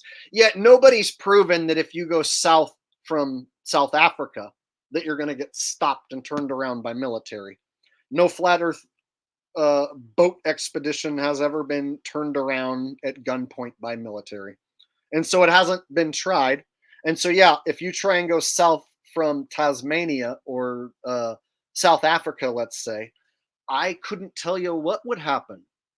You know what I'm saying? So I really don't know for sure what happens or if there's any resistance at all, or if it just gets super inhospitable and dangerous as fuck. So they might not need to stop you if it gets super inhospitable and dangerous as fuck for thousands of miles. That might just be a natural barrier that's going to keep out 99% of people, except for that 1% who have the proper boats and airplanes and clearance to get through. See what I'm saying? So, who do you know that has the proper equipment and the balls that they're going to make that expedition? See what I mean? Like trying to organize that in and of itself is almost impossible. And trying to organize something like that without it getting infiltrated, almost impossible. So there's just so many obstacles that even if you don't get turned around, like what if you got super far away and in some icy, choppy, terrible conditions and shit got dangerous and dicey, do you just keep on under the name of exploration, or do you fucking go, ooh, ooh, I don't want to die, I'm turning around and going back? See what I mean? So we don't know how dangerous and dicey it gets. See what I'm saying?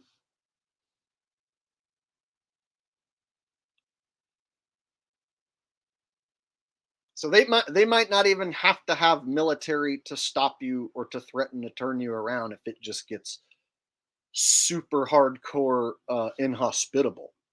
Like if there truly is an ice wall that's just gigantic when you get there, 360, and conditions are inhospitable, well then they don't really have to spend a lot of money in keeping you from going there, because like what are you going to do when you get there? It's not like you're just going to like have internet service, right?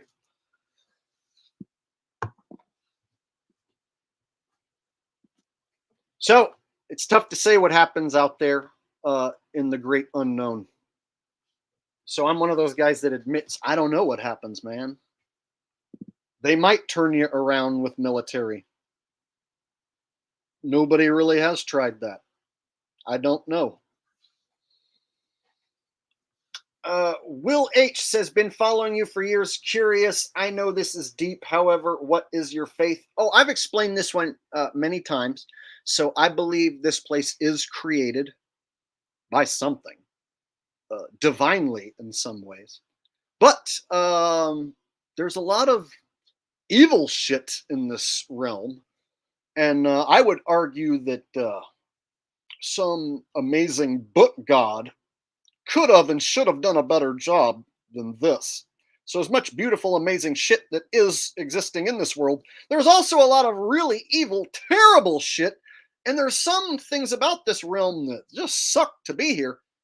And so I would argue that whatever created this place, it wasn't a Big Bang. And mainstream science is definitely lying about how this place was created. But I don't know who or what did create this place or why.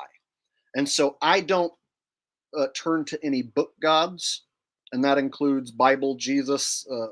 I don't turn to the Muslim God or Buddha or Scientology or anything. So I basically look at it like, okay, this place is created, but I don't know by who or what. And I can't quite get to the bottom of that. And so I'm just stuck not knowing. But I know it wasn't a Big Bang like we're told by mainstream science. So I know what didn't create this place. I just don't know what did. And so I have a lot of Christian followers who call themselves Christians. Even though I don't call myself a Christian, I still come from a place of creation. And so I'm not an atheist by any means. I'm like the opposite of an atheist. This place totally created by something for some reason. Not totally sure why. I have conflicting opinions on that. So sometimes I feel like this is more of a soul trap that we're stuck in, some sort of a testing ground, a super hyper realistic video game of sorts. And perhaps the only way to ascend out of here is to see through this fake artificial realm and then gain the knowledge that therefore when you die, you don't get reincarnated back here, you ascend to the next thing, if that makes sense. So yeah, the way I think about this realm is different than somebody who subscribes to a book god. And so there's people who subscribe to book gods that will tell me, Jake, I love you, but if you don't read the Bible and accept Jesus as your Lord and Savior, then you're going to burn in hell forever. And so I don't like being told by anyone that if I don't align myself with their views, I'm going to burn in hell. And I don't tell people that if they don't align with my views, that they're going to burn in hell. So I think it would be crazy of me to tell people, if you don't think everything that I think and agree with me on everything, you're going to burn in hell for eternity. I think that's like a crazy stance to take, and I refuse to take it. So when anyone takes that stance with me, they're not met with kind words. So as long as any Christians who follow me don't be super vocal about telling me how I'm going to burn in hell forever if I don't think and do exactly what they do, then we're cool. They know I'm not an atheist. They know I'm not pushing evolution, mainstream science, Big Bang bullshit, but I'm not also pushing that you need to repent to Jesus or you're going to burn in hell forever.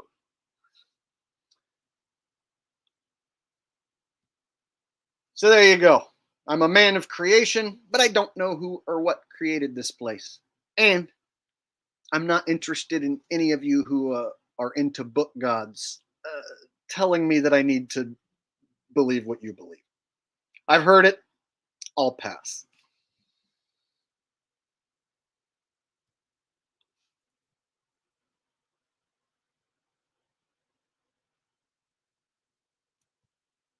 Javid says, there is also not any conspiracy theorist willing to become a Freemason just to get footage on what they do once you get to the 33rd level.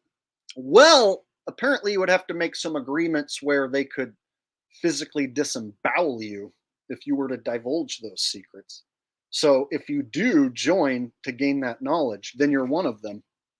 And you can't exactly go running your mouth off once you become one of them, because apparently once you get to the tippity top of those organizations, running your mouth and divulging secrets is not acceptable and punishable by torture and death. And you agree to those terms when you join those organizations. I have never joined any secret societies or sworn any oath to anyone or anything. And so I am free to say whatever I want. And I make up my own mind on what I want to say. And I know there's certain things that'll get me kicked off here or get my stream shut down. So I avoid saying that. But other than that, it's pretty much open season. I can say or talk about whatever I want because I'm not contracted or owned by anyone. I haven't sworn allegiance to any society. So that's what makes my truth and my comedy so unique, is that I am 100% independent, and all my thoughts and material comes from me, and I'm not being told what to do or say by some organization of the 33rd degree.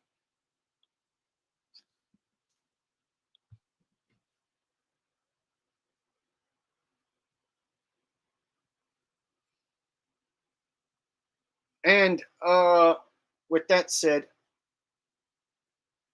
God, I don't really want to make you guys listen to this terrible podcast show, so I need to use the restroom real quick. So let me put on a song. I haven't put on a song in a while, so I'll play a song of mine, and then I'll come back in like a few minutes and we'll continue. Right after this super chat says, hi, Jake, been watching since football, but I've heard you say nukes aren't real. So if what was dropped on Hiroshima and Nagasaki. So here's the deal.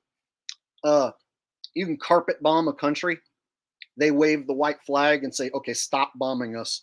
And then USA government, Japan government, they get together and they're like, okay, look, we're going to stop bombing you, but you have to tell the story that we dropped 2 super mega bombs on you and that you declared defeat. So we'll stop bombing you, but you need to say that we did this with 2 bombs. And you need to write it down in your books and teach people that we did this to you with 2 bombs, and we're going to do the same thing.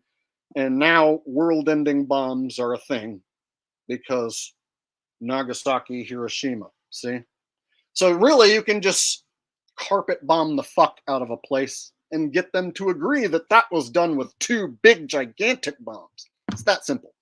It's as simple as filming a shitload of dynamite and then adding special effects and then showing the mushroom cloud and then being like, oh, it's a world-ending bomb. And if 6, 7 of these go off at once, everyone dies 100 times over. But with all the psychos out there, Putin and Kim Jong-un and all that, nobody hits the button and ends the world. They have their finger on the button. They're almost going to press it. Oh, but they're holding off. Nah, we'll wait another day. See, they want you to believe in world-ending bombs because it's the fear factor, the fear inoculum that your life could end at any moment at the press of a button. Your skin will just fly off. Radiation poisoning. It's just bad, terrible. And all it takes, one psycho, to press a button. Be afraid. Be very afraid.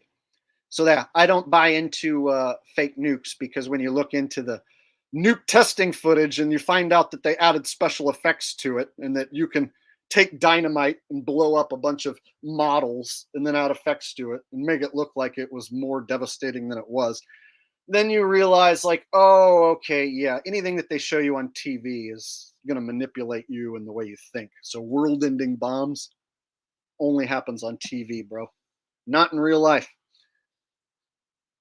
Javid says, I'd say don't even go deep over ice wall. Just get close enough to get footage. Soon as you see it, turn the plane around, assuming the military doesn't stop you.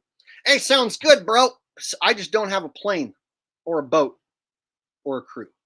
I don't have any of that. And when it comes down to it, shit, I don't even know if I have the balls. I kind of enjoy being the world's funniest guy who calls out the shit, to where it's like, okay, do I want to take a trip to an ice chunk and then never come back again? I don't know. That's a bit scary. And if that's a real possibility, well, it should be scary, right? To venture into the unknown and never return. So, yeah, man, I would have to have some serious equipment in order to even go exploring and feel really good about my equipment. And I've just never owned a plane or a big gigantic boat or had a crew or ever went exploring. So, man, to be the one to do that just doesn't seem like that will ever happen, because it won't happen. So, yeah. When you know that you're not the next version of Christopher Columbus, what the fuck can you really do? Right? When you know you can't go explore, you have to admit that you just don't know what is out there. And that's what I do. I admit that I don't know what's out there. While other people pretend to know, I'm the truth teller who admits that I don't know. And I gladly admit to what I don't know. And I will gladly bust the balls of the shills who pretend to know.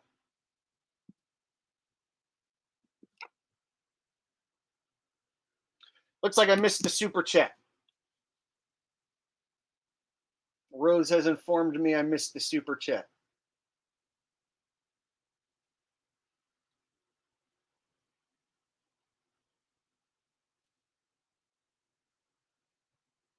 From Hunter Thompson.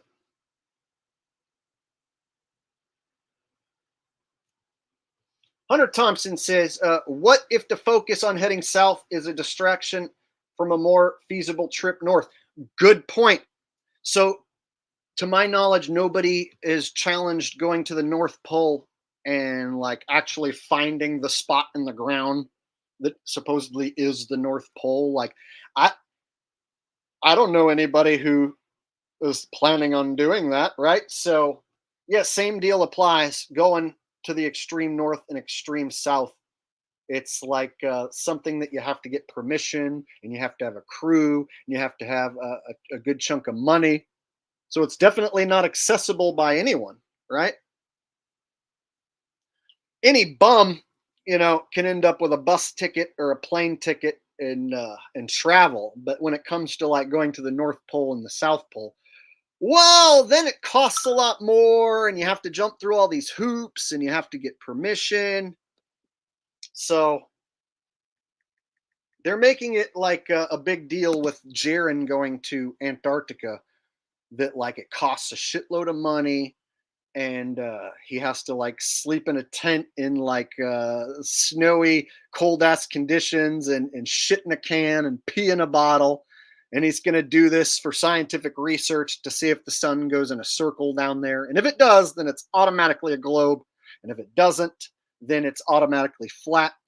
And so right now, the trip being talked about is sounds like a controlled fake experiment to throw the flat Earth topic under the bus and make people think that if you go to Antarctica, you see the sun go in a circle in Antarctica. That's impossible on a pizza pie map with one circling sun. So therefore, flat Earth debunked. And it looks like they're setting the stage for exactly that. So I've got to get out in front of it and be the guy that tells you that going to an ice chunk that they call Antarctica, seeing the sun do a 360 above your head, doesn't tell you the shape of the world that you're standing on. Looking up in the sky and seeing things in the sky will never tell you the true shape of this thing that you're standing on. It will never tell you what this realm really is. So saying, I saw the sun do this, I saw the moon do that, I saw the stars do this, doesn't prove that you're on a spinning globe in outer space. Nothing that happens above your head proves the shape of the thing that you're standing on. And so trying to equate seeing that stuff with the shape of the Earth is what the shills want to do. And they want you to think, oh, well, if you see this, it equals globe. And since we do see this, therefore it equals globe. And so guys like me have to come along, guys like Q and Fee have to come along and say, hey, what we see in the sky is basically proving that what we live in is some sort of artificial reality. What's happening with the observable data, if you really look into sunrise and sunset angles, we are all seeing our own independent angle to the sun, which does not triangulate back to one sun. So right now, if we all go look at the sun, it's dark right now, but let's say if it was still light outside and we all go look at the sun, we're not going to have these angles which triangulate back to one singular sun, which you would think they'd have to, but they don't. So we're all seeing our own irregular, unique angles to the sun, which means we all see our own sun. So does that mean there's billions of suns all out there at once?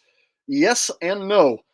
You only see your one sun, and your one sun chases you around. You can try and drive away, but the sun will chase you down. You can try and drive away from the moon will chase you down, right? So your one sun and your one moon and your set of stars will follow you around wherever you go. But you are the one who sees that set of stars and moon and sun. And those are your celestial bodies. So we all see our own celestial bodies, and we see them at independent, unique angles which do not triangulate back to one singular sun or one singular moon or one singular set of stars. So once you figure out that the angles at which we all see the celestial bodies don't triangulate, well, that fucking throws everything you ever thought you knew about this place right out the fucking window. And that means we're all seeing our own celestial bodies. How the hell does that work? What does that mean? It means we don't live on a globe spinning in outer space. We don't live on a pizza pie map with one sun and one moon going in circles. This place is far more amazing and, dare I say, magical than they will ever have you believe. And they don't want you anywhere near that truth that I just told you. And there's millions of dollars in place to keep you away from what I just told you. Adam Morgan says, Alice in Chains is a fantastic band. Yeah, they come to snuff the rooster. Yeah, yeah. You know he ain't gonna die. I love Alice in Chains. See, you just sang you just sending me that super chat made me start singing it. I'm the man in the box. Wow, wow, wow, wow, wow. Buried in my shit. Wow.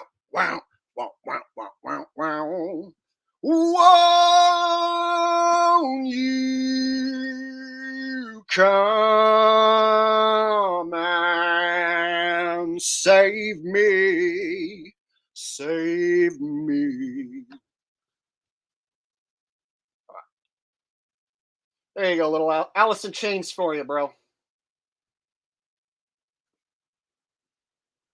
I'm a fan of the grunge era of rock and roll, so that was actually a time period where bands had to have some talent in order to get signed, and back before people's voices were automatically synced in tune using computer software. So it was back in a time where you still had to actually perform good. So bands like Alice in Chains, Soundgarden, Stone Temple Pilots, all those bands were sellouts, but they were good at least. And they still have a special place in my heart because they were actually good bands. Did I miss another super chat? She says Harmon Walker.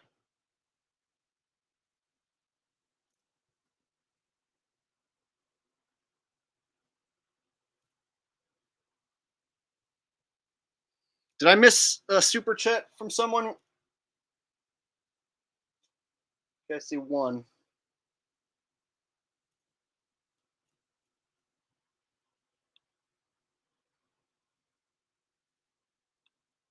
Okay, Will says, what's your take on the fake indoctrinated history we're taught, i.e. Columbus finding U.S. when Mexicans and blacks were already here in the U.S.? It's a brainwashing story for children.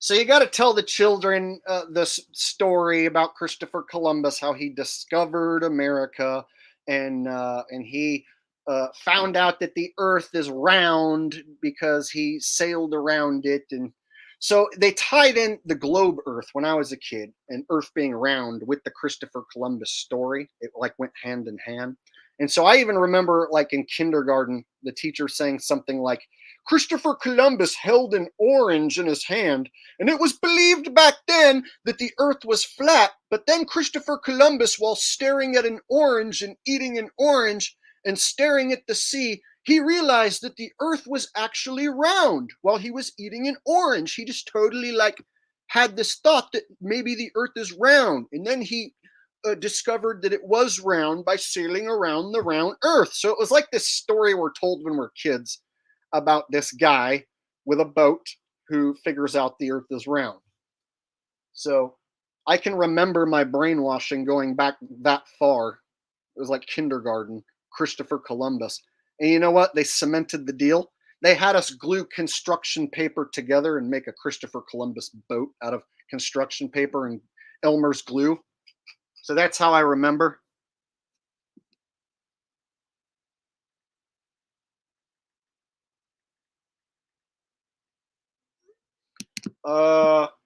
So yeah, when I was like 5, 6 years old in kindergarten, we glued construction paper Christopher Columbus boats together.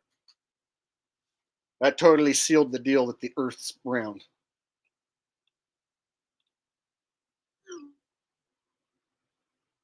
Oh, looks like I missed the super chat from Harmon Walker. I'll go back and grab your super chat. 1 second, buddy. John Zimmer says there's nothing artificial about reality other than fake reality taught to fools. Overcome yourself and be truly free. All is well. Good words by John Zimmer. Guys, I'm sitting here like holding my pee back for so long, so I have to go pee. I'll be right back.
Oh my God.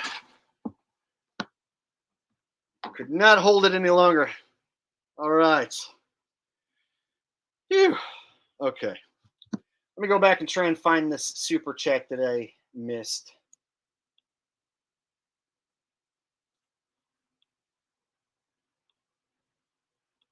Thank you, John Zimmer, for the last one.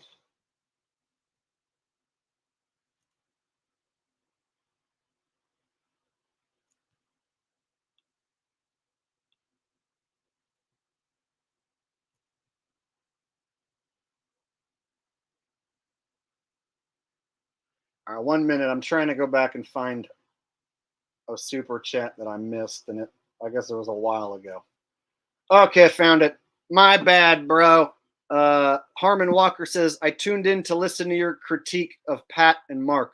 Well, I just did it a while ago. So that was like probably, I don't know, 20 minutes ago, 30 minutes ago I did that. So yeah, they brought back Pat after 4 years, which is strange. It seems to me they're setting up something big to throw the controlled flat earth topic under the controlled bus, if you will. That's what I think's going to happen. And so they're getting the band back together with Pat and Mark, the two goobers who were the stars of the hit piece documentary on Netflix. So now, who knows? They might do like another thing for Netflix, right? And do another documentary that's going to be shot starting now until when Jaron goes to Antarctica. Who knows? Thank you, Harmon Walker, and sorry for missing your super chat, buddy. I totally get rambling, and it happens. All right.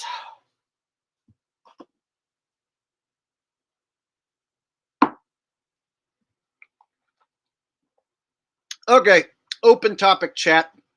We can talk about whatever the hell you guys want to talk about now at this point. I covered the couple subjects that I had planned. So open topic, whatever you guys want to do. If you guys want me to start goofing off and doing voices or whatever the hell, now would be the time. Rapture Ready says, will you buy me a Hello Kitty coffee maker? Okay, so for those of you who don't know the story, I was friends with a girl on Facebook for a while. We had mutual friends. And at one point she said she likes my channel. She thinks I'm cute and we should hang out. And I was like, yeah, let's hang out. And then we went on one date and it went good. And I bought dinner. And then after dinner, she wanted to walk around inside Target because it was in like the same shopping center. And so she like wanted to try on these clothes. And then when she tried on these couple clothes that she picked out, she asked if I would buy the clothes for her. And so I caved and I did because it wasn't that much. It was just a couple clearance item things. So I caved and I bought her that shit. And then the next time we hung out, date 2, and we haven't done anything. No kissing, no nothing. Second date, I pay for dinner again. And this time it's in the same parking lot as the mall. And she wants to go walk over to the mall and walk around. And I'm like thinking in my head, oh shit, she's going to pick out stuff in the mall and expect me to buy it. And of course, she walks right into like a Hot Topic store and picks up a fucking Hello Kitty coffee maker for like $70 and goes, you want to buy this for me? And I was like, not really. End of date. She basically decided I was not her type the second I didn't buy that for her. She basically acted like she was disgusted by me when I said no.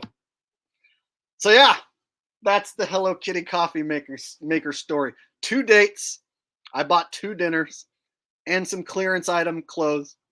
And then when she pushed for the Hello Kitty coffee maker for $70, I was like, nope.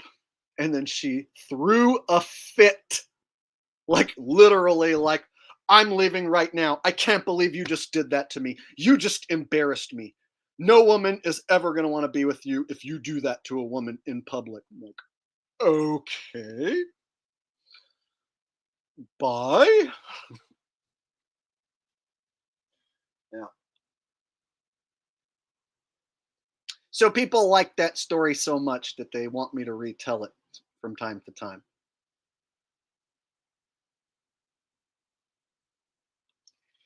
Yes, I should have known the writing was on the wall when she asked me to buy $15 worth of clothes at Target. That the second time she was going to try and get more. And see, if I would have said yes to Hello Kitty coffee maker, holy shit, then she would have wanted to go pick out God knows what else from there. So I unplugged, and I learned my lesson after 2 dinners and some clearance rack items. I learned my lesson that if a chick, like, before she's like done anything with you, is more interested in the stuff you're going to buy for her than you, time to eject. Unless you have a ton of money and you're cool with that sort of thing. If you have a ton of money and you really want to buy a woman's companionship, then I guess I understand. I don't have a lot of money, and I'm not looking to buy that chick's companionship. So I totally told her, no, I'm not going to buy you a Hello Kitty coffee maker. And she instantly didn't like me anymore. Can you believe that?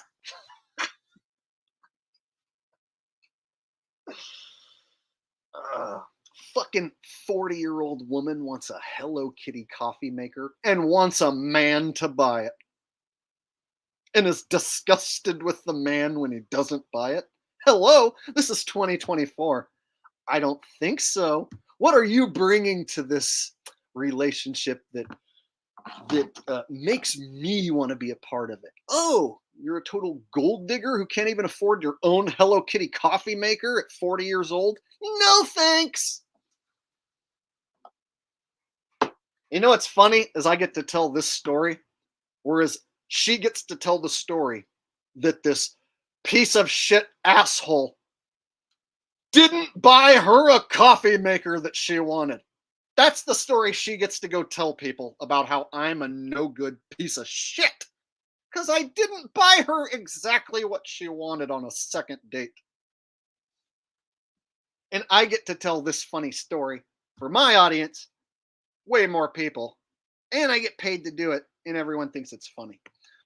So, who's laughing now? Me! And you!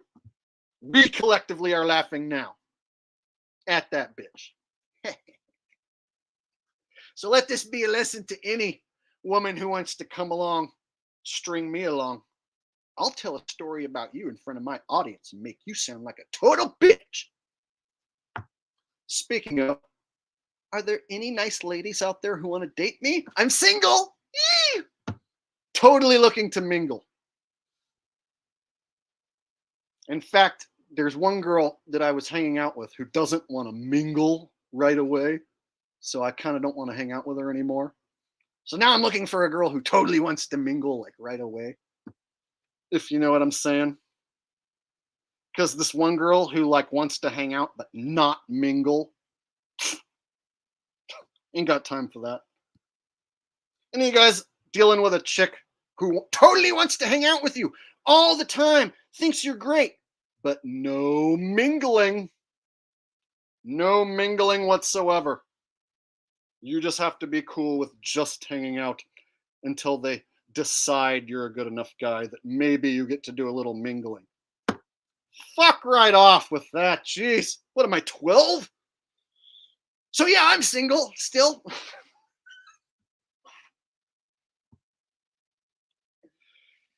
Oh, you're telling me. To be a witty, good-looking comedic genius who's a professional YouTuber, and a woman goes, so what do you do for a living? I'm a professional YouTuber, and I'm the funniest comedian who ever lived.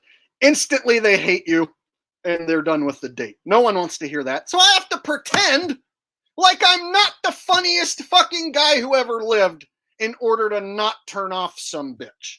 I'd rather find some bitch who knows I'm the funniest dude who ever lived and likes that sort of thing. But of course, all the bitches who know that I'm the funniest dude who ever lived are spread out across the world in all different directions, and they don't live anywhere near me. And it's just all sorts of fucked up, and I never, ever, ever get to be happy, ever! And that's my life. My personal dating life. no happiness whatsoever, perpetual loneliness for life. And it's basically my own choosing because I'm very picky. Like, there are women who are willing to put up with me, who will take me as I am, but I don't want those ones. Ew, gross. Ah. Gotta love it.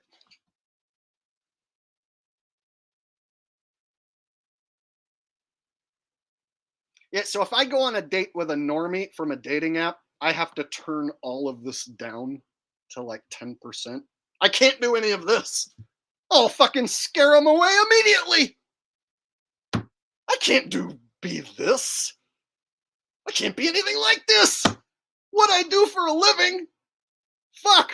I gotta lie about what I do for a living. And I love what I do for a living. Because if I don't lie, and I'm like, well, I wear a goofy hat and I fucking talk about how everything's a conspiracy and everything's fake. And if you think anything on TV is real, you're gonna fucking hate everything that I think because I think nothing on TV is real.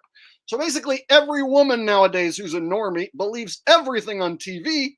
So they're not gonna want to listen to me say everything that they think is real is wrong. No. So I can only be with somebody who totally knows that I'm funny and right and amazing.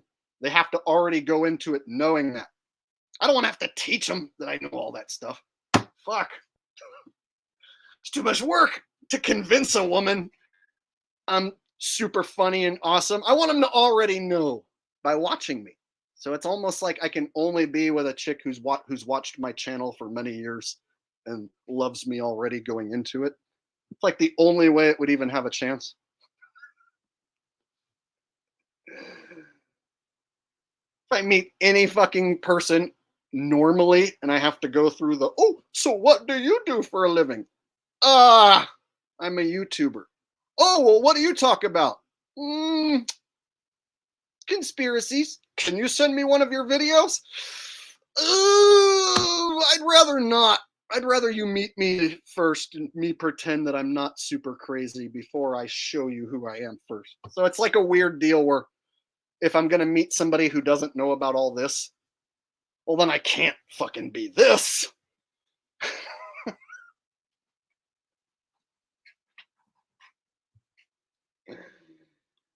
Yeah, pretty much got no hope, but whatever. The good thing about not having a person to make you feel like shit is that you can just be happy in your loneliness, right? I'm happy in my loneliness. I promise I'm happy in my loneliness. I'm sure there's like 10 billion dudes who can totally understand everything that I'm talking about right now.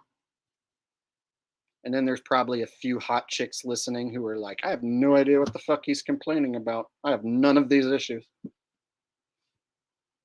Who am I kidding? There's no hot chicks who listen to me. Except my beautiful mods, of course. Just kidding, mods.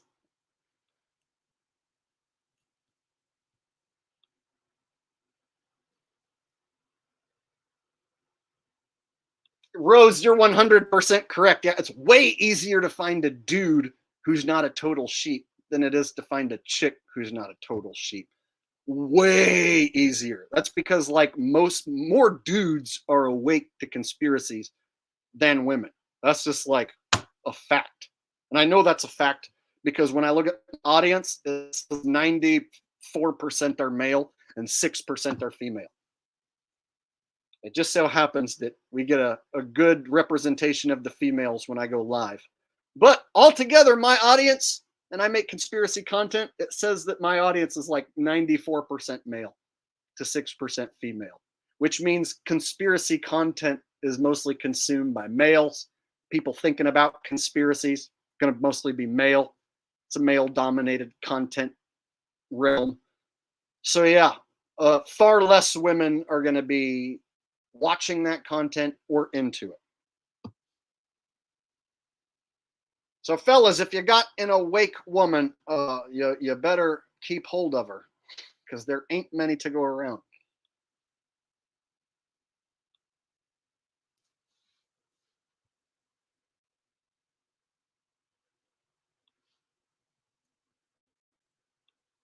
find yourself a man then. If it was only that easy.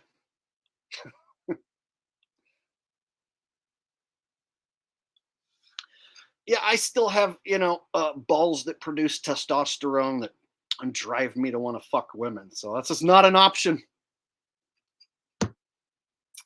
Sadly. Nathan Milham says, what are your travel plans this summer? Shit, I haven't made any. So this summer's already kind of starting to take off. It's like basically here, and I haven't made any like big plans.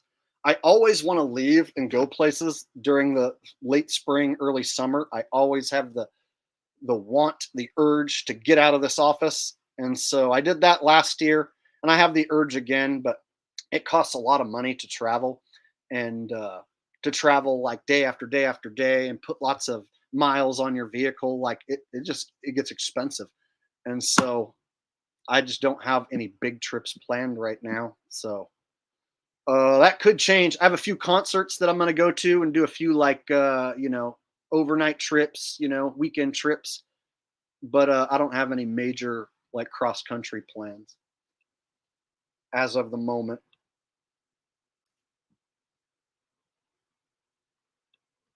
Kelly Christine says, I disagree. Most of the awakened people I know are women. That's interesting. I just figure people consuming conspiracy content are mostly men. And the numbers for my channel prove that drastically. So I'm just figuring that more men are awake to conspiracies and talk about that sort of thing than women.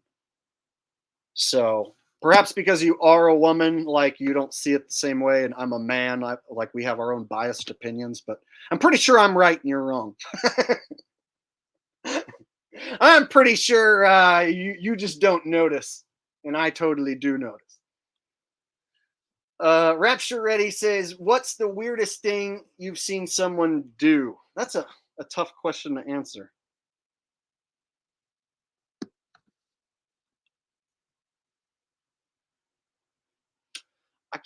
I don't know if I can think off the top of my head what the weirdest thing I've ever in my life seen someone do.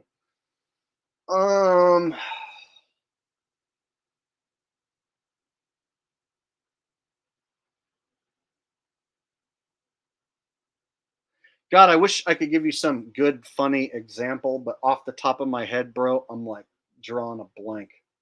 Honestly.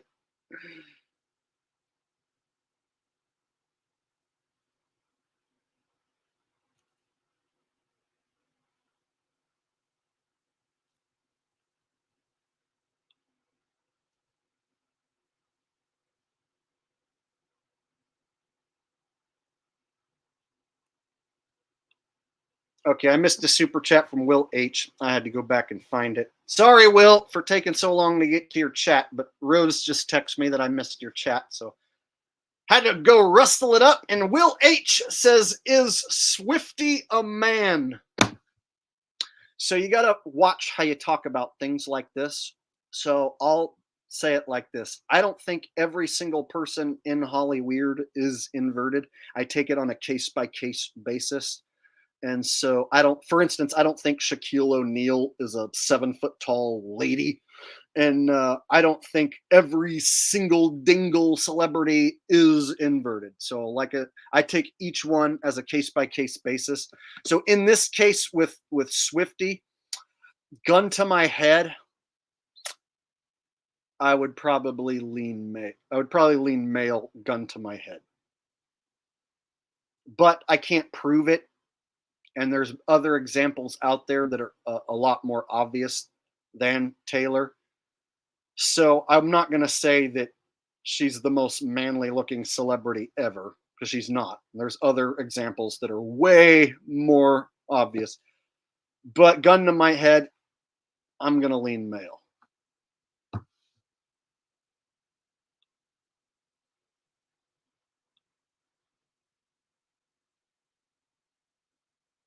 And I know there's people here that are going to be like, for sure. But again, guys, none of us have ever like gotten in the person's pants to see for ourselves for sure. So we can only think, we don't know.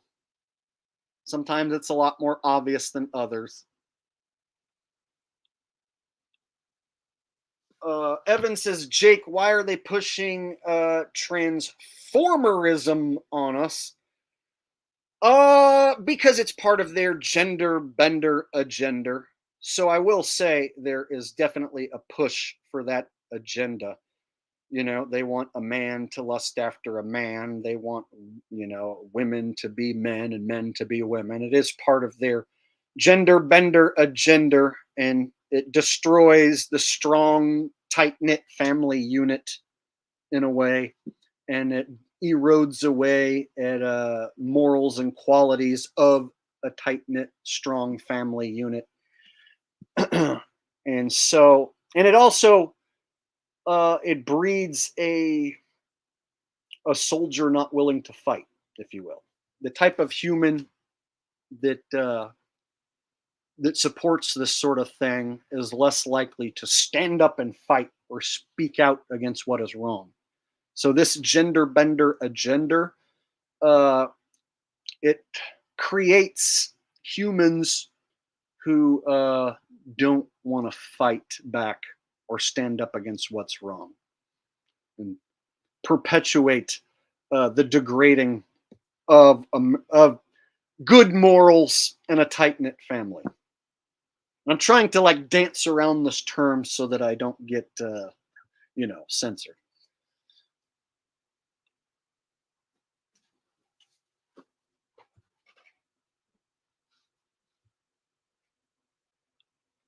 Yeah, so a lot of the satanic celebrities, you could say they worship the Baphomet, the invert deal, and to some degree, totally true.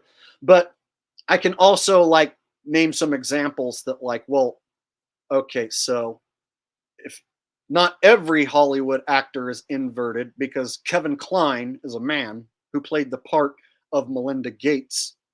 So Kevin Kline has played the part of a woman, but Kevin Kline is a man. Robin Williams is a man who has played the part of a woman, but Robin Williams is a man. So I don't like to say, oh, every single one of the actors is all inverted. Every single one of them. It's like, nah, it doesn't quite make sense, because it's like, you can't convince me that like Robin Williams was a lady the whole time and he didn't have to pretend to be a lady in Mrs. Doubtfire, because he really is a lady. He was just pretending to be a dude the whole time. That's where I'm like, no. That's why I take it by a case basis.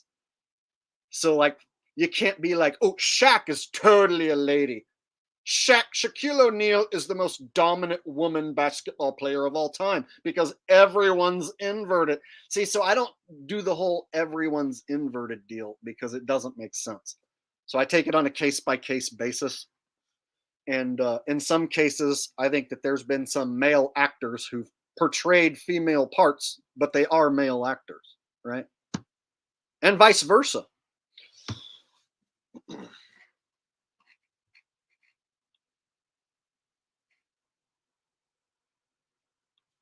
I'm not going to sit here and say Robin Williams was a chick the whole time, and then when he pretended to be Mrs. Doubtfire, oh, he was just being a regular woman like he already was.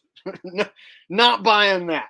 If you want to think that, that's fine, but like, I feel like Hollywood can have control over a person without them having to be an invert, right? If they have control over what you do and what you say and who you are, you don't have to be inverted for them to control you.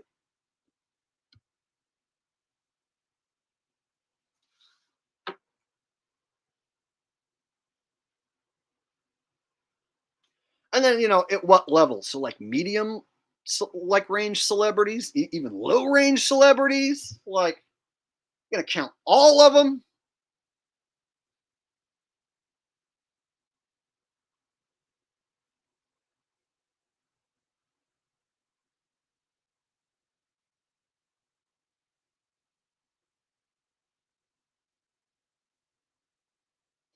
And none of us can ever really get to the bottom of it, as far as like, none of us personally have like pulled down the pants and examined the private parts of any of these celebrities, so we really don't know.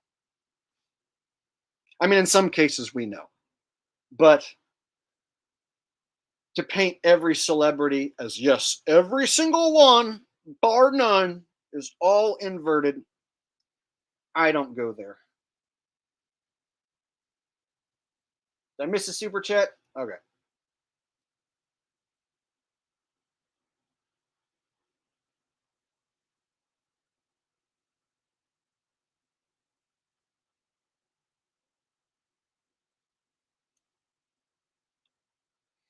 Adam says, you don't believe in Book of God, but what about Satan and evil? They definitely worship Satan, definitely worship Satan. So there, I can see good and evil around me, and there can be a book which has parts written about good and evil in it.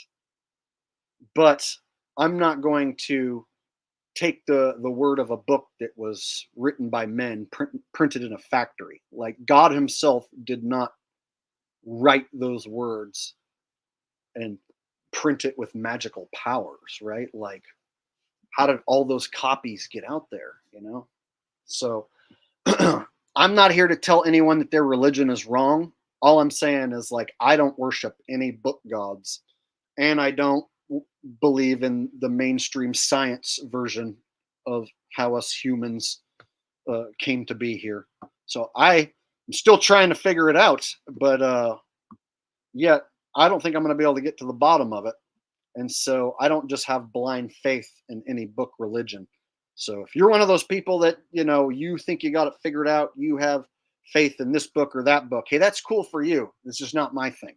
So I don't want you to feel like I have to think or have all the exact same opinions as you in order for you to have a good, positive opinion of me. So I don't hold people to that standard. So I hope people don't hold me to that standard. But I know they will make up their own minds about all that. There's people that'll be like, Jake, I love you, but you're going to burn in hell forever unless you do exactly what I say. I love you, bro, but you're literally going to burn in hell forever if you don't do what I tell you to. Okay, Jake? Repent to Jesus right now, or else you're for sure going to burn in hell for eternity. I know because I'm me. So you should listen to me, because since I know, I have a personal relationship with God. So therefore, do what I say, or you're going to burn in hell, bro.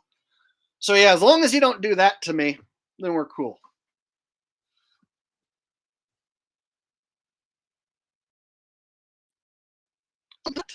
And they think that that's acceptable.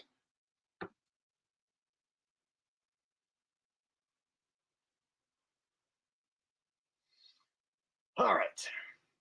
So I would argue that if I was to come face to face with God, I would be like, well, I think I did mostly good stuff while I was here, mostly, and I exposed a lot of evil.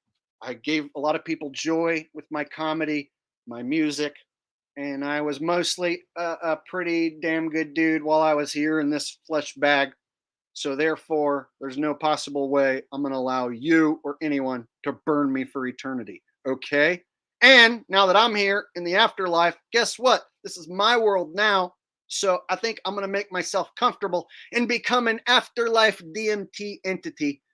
And I'll hang out with each one of you guys for a few minutes when you pass away. How's that sound? That's what I decide to do. Then maybe that's what I think happens. And that's what happens when I die. How are you going to tell me no, that doesn't happen? How are you going to tell me no? God's going to totally throw you in the lake of fire if you don't do what I say. Well, I say that that's not going to happen. I say when I get there, they're going to be like, holy shit, you did a really good job. You lived a fucking awesome life. We're not going to make you repeat that. Would you like to become a DMT entity for the rest of eternity? Or would you like to ascend to the next level and try this other game of artificial human existence? We think you might be good at that game. Maybe that happens. What the fuck did I just say? I don't know.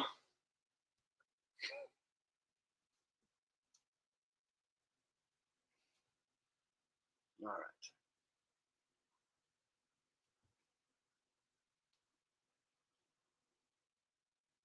So yeah, anyone who pretends that they know what happens to me when I die, don't want to hear it. Don't care, don't believe you. I can come up with my own fairy tales that are much more entertaining to me and just as likely to happen. All right. Lint Away Dryer and Vent Cleaning says, if you could freely explore one forbidden area, Denver Airport, Area 51, Antarctica, which would you choose? I feel like Denver Airport is the most boring one. Area 51, I feel like old school, like they faked space in some studios in Area 51, and Area 51's like an old school Hollywood, secret Hollywood filming type place. So I feel like that it's probably not what it used to be and is no longer really being used anymore. I don't know. I feel like Area 51, it's like old. Probably all the facilities there like aren't even that. I don't know. I have no idea what to think about it, but so being able to explore past Antarctica or figuring out if there is a place beyond Antarctica, right? Or figuring out how big Antarctica is, if you can fly over it, if you can't fly over it. That would be, I think, the most insightful for me trying to figure out what this place is. So, yeah, I would have to choose Antarctica. That way I could see what the sun does when I'm there. And then, like, if it goes on forever, like if it's just ice that goes on forever, or what? You know, is there a physical barrier? Are we surrounded by ice? Is it just a chunk that they claim we're surrounded by? See, so I would have to choose Antarctica because I feel like I would gain the most information out of it. Whereas if I went to Area 51 and they're like, this is where we used to film the moon landings and space missions, I'd be like, yeah, that's pretty much what I thought it was. So that would be cool. But yeah, Denver Airport would be my least favorite of the three. All right.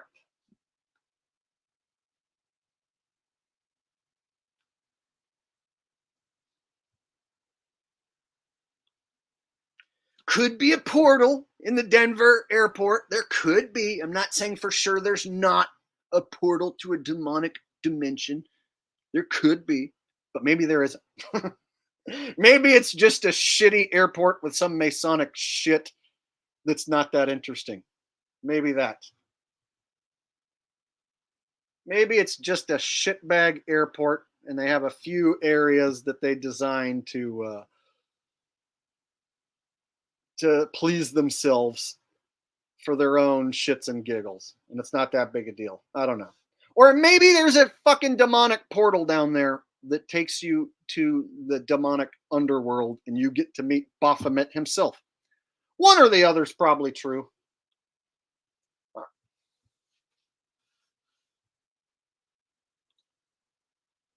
Brother, if the Hulkamaniacs want the Hulkster to show up to Denver, then you're going to need to eat your vitamins. You're going to need to say your prayers, brother. Brother, when I meet your sister, you, brother, I'm going to be telling you, you're going to have to get down on your hands and knees to stop all my Hulkamaniacs from dropping the leg drop upon you. And when the Hulkster drops these 100 million inch pythons, what you going to do, brother? When the Hulkamaniac vitamin eating Hulkamania Hulkster running wild on you. That was not my best Hulkster, but whatever. There you go. Hulkster at the Denver airport.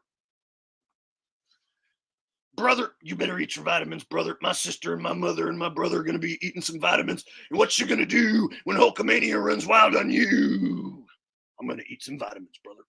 All right.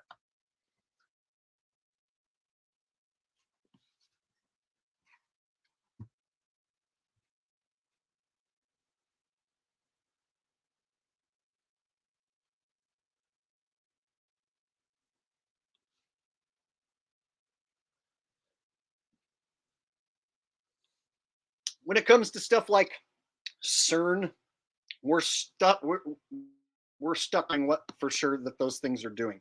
So you can assume, but when you assume and pretend like you know for sure that it's opening up demonic portals and it's doing this or that or it's altering the weather.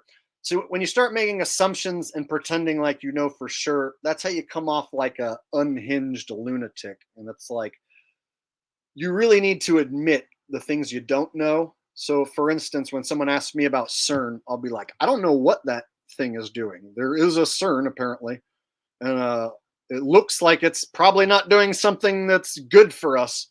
But I'm not going to jump to conclusions and be like, oh, the CERN is opening up demonic portals and it's creating Mandela effects and changing time and reality as we know it.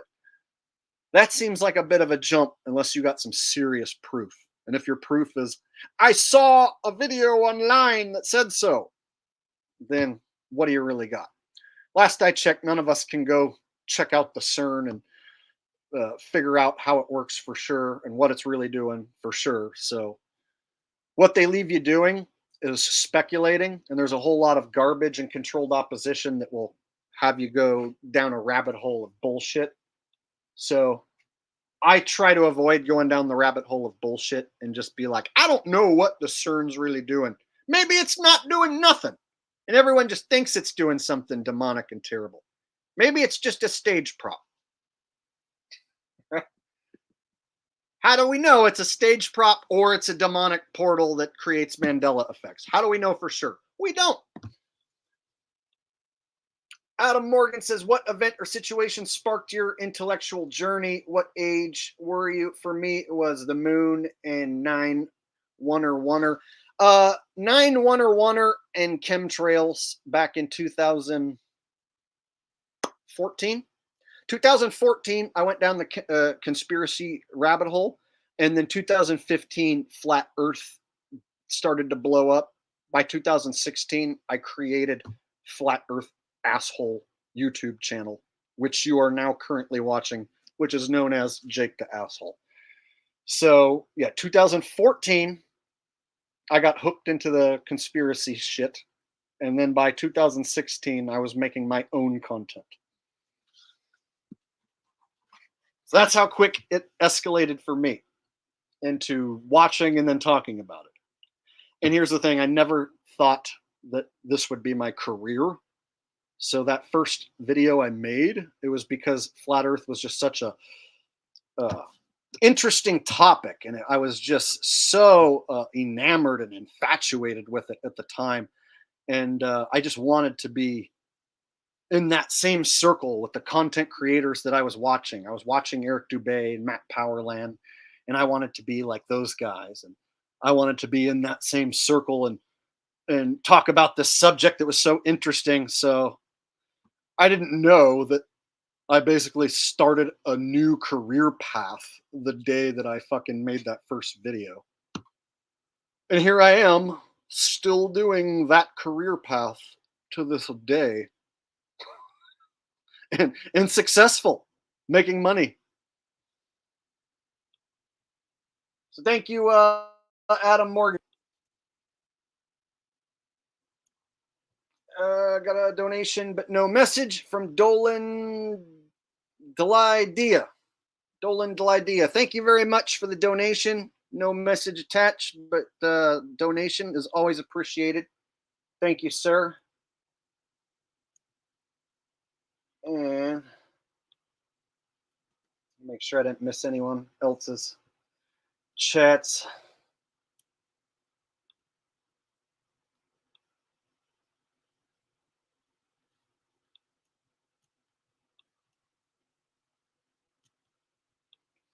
Hunter Thompson says, what if CERN was the machine to produce the next simulation? I don't know. Yeah, it's a bunch of what ifs. You know what I mean? What if it's creating Mandela effects and ripping reality apart? Oh my God. You know, like, well, what if? Oh my God, what if they're going to like create demonic entity portal holes that are going to have evil demons shoot out of your freaking ass and give you nano AIDS, right? Like, at what point does it just become some other damn thing that they want you to be afraid of? So it seems to me you could easily be like, fuck CERN. It ain't doing nothing. And it ain't harming me. So they can shove it up their ass. And you'll live more of a happy life than you would be being like, oh my God, CERN is hurting me. I can feel the CERN hurting me right now. Ooh, demons are getting me. Oh, they ripped a hole in reality. because of the CERN. So to me, if you let CERN impact the quality of your life, then you're letting the bad guys beat you.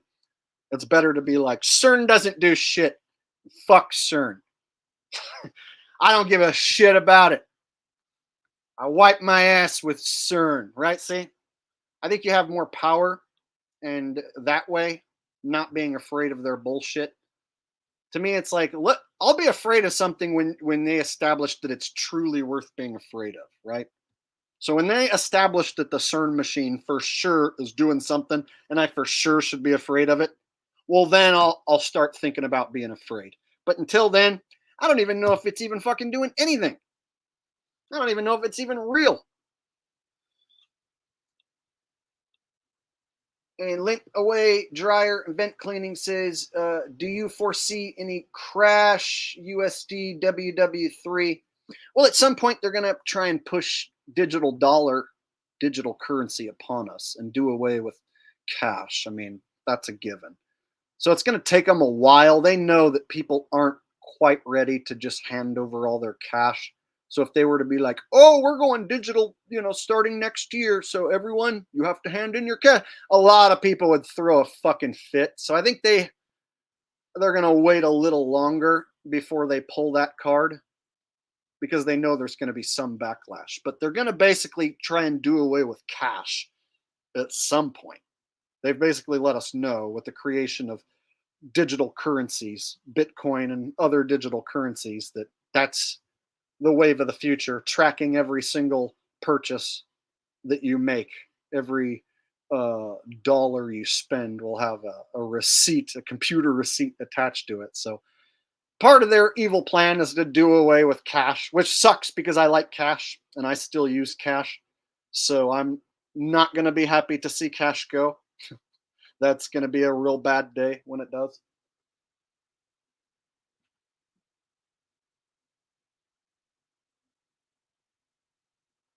World War III is already, some people would say, going on. So you could say World War III is already technically happening, but wars are basically fake now. So you can have a bunch of CGI and war LARPing, a bunch of fake war, and pass that off on television and computer screens.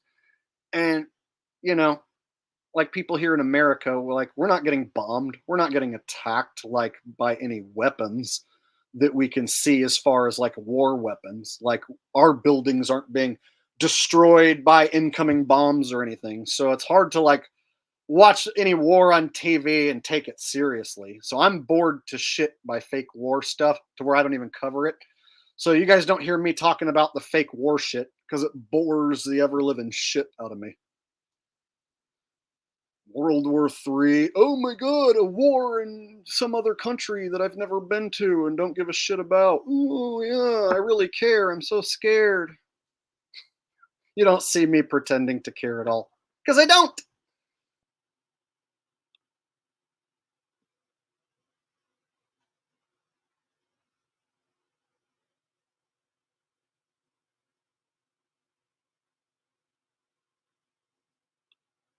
Oh, look, we got Mr. Mandela Effect here.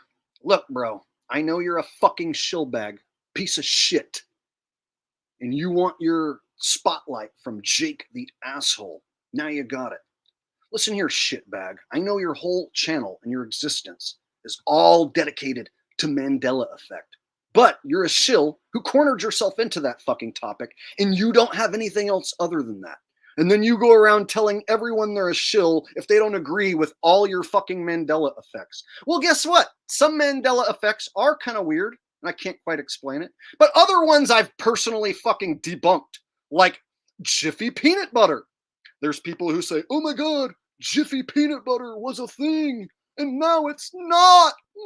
Mandela. There was no Jiffy peanut butter. There's Jif peanut butter, and there's Skippy peanut butter, and there's Jiffy cornbread mix, but there wasn't Jiffy fucking peanut butter. And so you can't just go around saying, oh my God, reality shifted because I don't remember shit correctly. And that's what you do. You don't remember some shit correctly. And your whole channel is based off people not remembering shit correctly.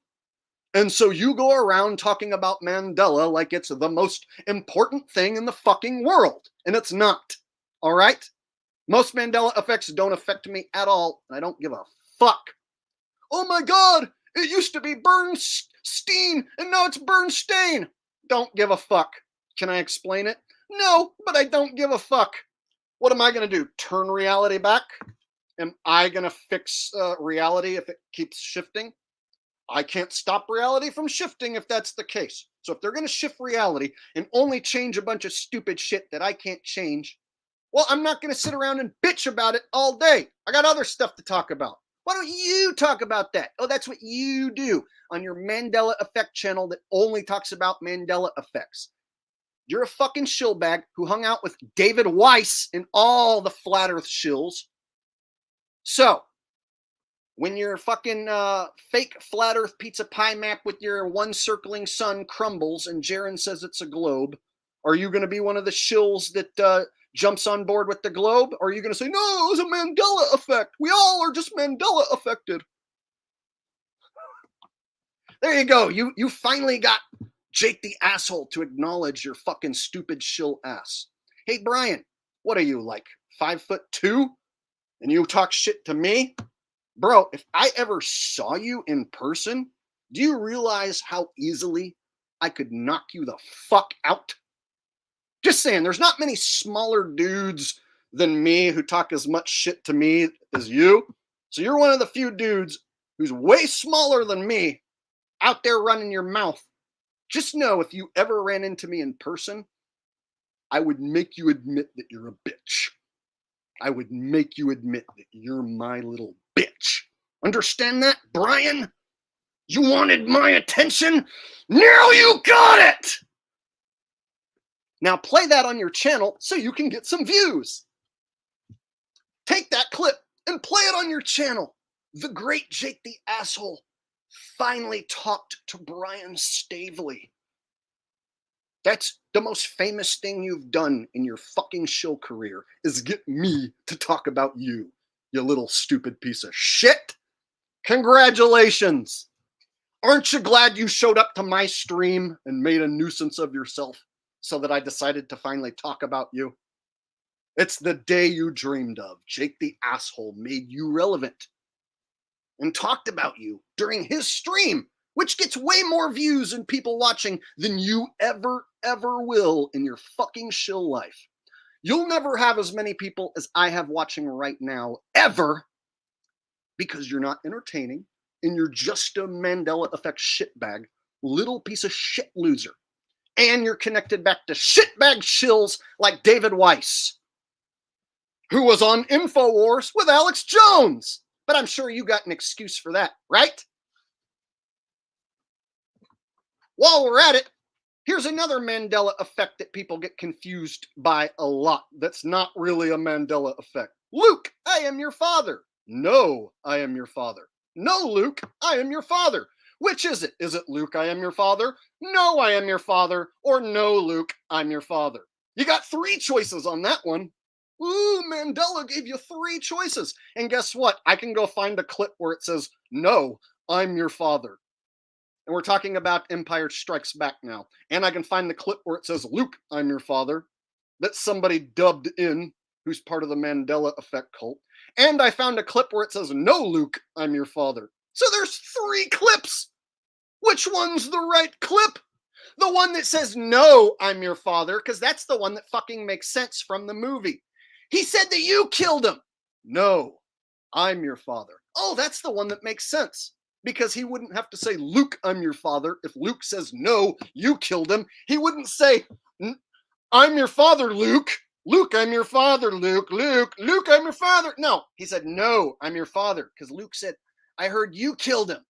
No, I'm your father. That's the one that makes sense. But Mandela people have to fucking deny that and say it's Luke, I'm your father. Or is it no, Luke, I'm your father? Oh my God, reality shifted. Dedicate your whole fucking channel to that shit, dude. Go dedicate your whole fucking loser life to that, which I debunked right now by telling you there's 3 choices. And the right one is the one you say is the Mandela effect. No, Luke. It's no, I'm your father. That's the right one that makes sense in the context of the movie. Now, when you watch the movie, God, Chris Farley, Tommy Boy. When you watch the movie Tommy Boy, Chris Farley has a fan in front of his face, and he does this. Luke, I am your father. I am your father. Luke, I am your father. Lord, Lord, Lord. Luke, I am your father. That's because if he says, no, I'm your father, it wouldn't fucking make sense in the movie. So in Tommy Boy, Chris Farley says, Luke, I'm your father, because you wouldn't know what the fuck he's talking about if he said, no, I'm your father. But in the movie, he doesn't say, Luke, I'm your father in the actual movie. In Empire Strikes Back, he says, no, I'm your father. And then in Tommy Boy, Chris Farley says, Luke, I'm your father. And all you fucking Mandela effect people are like, oh, reality shifted. Reality shifted. It was always Luke, I'm your father. It was never, no, I'm your father. So fuck your Mandela effect, dude. I literally debunked one of those popular ones.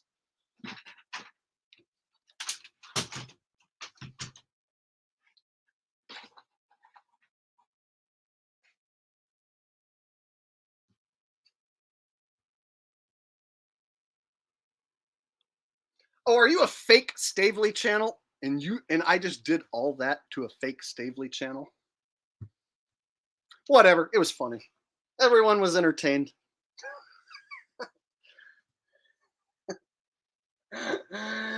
Oh my god, it wasn't even the real Brian Stavely. You got me. I love it. I'm not embarrassed at all. In fact, everything I did is all part of my comedic act. So it was all just a big funny joke to me. So I don't give a shit. Thanks for trolling me, dude. You actually made my stream more entertaining. So I'm not mad at all. All right.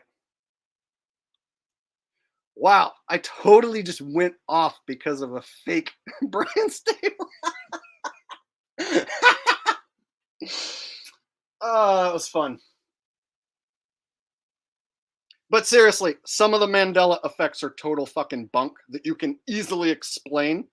And people would be like, nah, reality shifted because of CERN.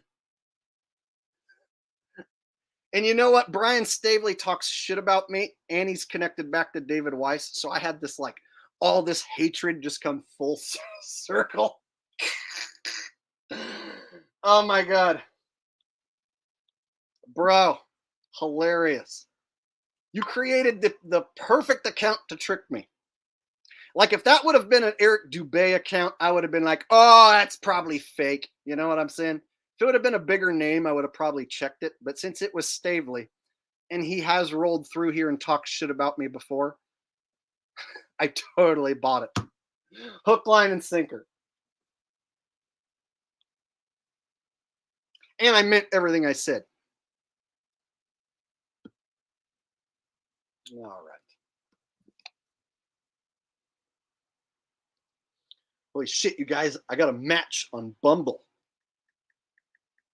I hope she's into crazy weirdo conspiracy dudes.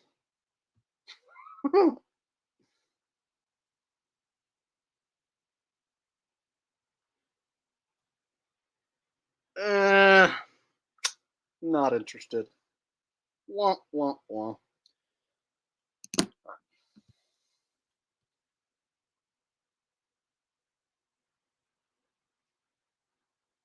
It wasn't a match, it was someone who likes me. And then I took one quick look and was like, nope. That's a no. You guys, you know how that is, guys. You have that Bumble account, and it's like someone new likes you. You open up the app, and then you take like a half-second peek at the person and go, nope. Yeah, it was one of those.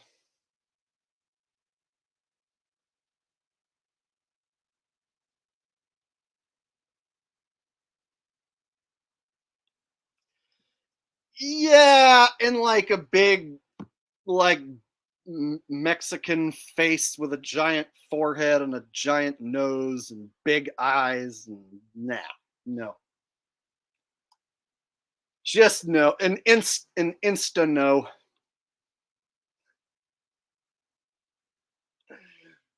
I noticed that the women here who watch me, they find it funny whenever I talk shit about any of the women in my life. They all think that that's hilarious.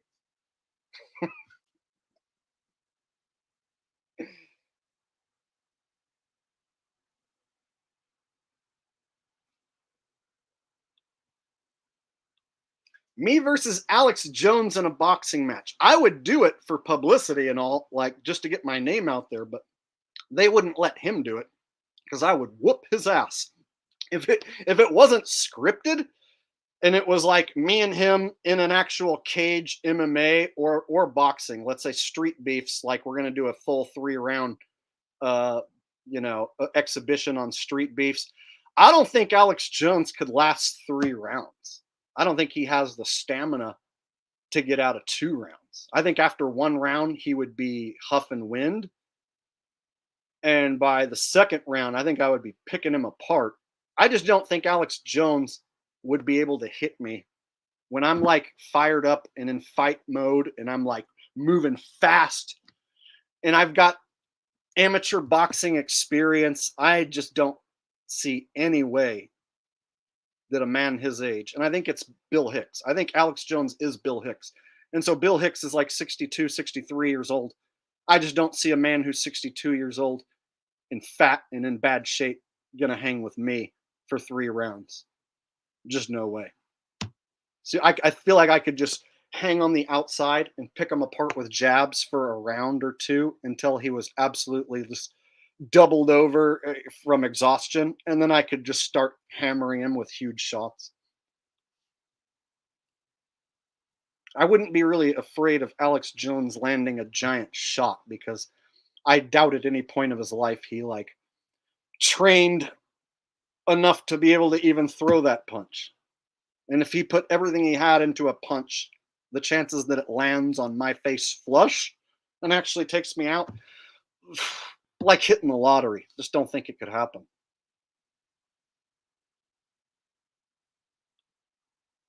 Adam Morgan says, "We love you, you asshole. Respect." Thank you. I've had a good time tonight shooting the shit with you guys, making you guys laugh.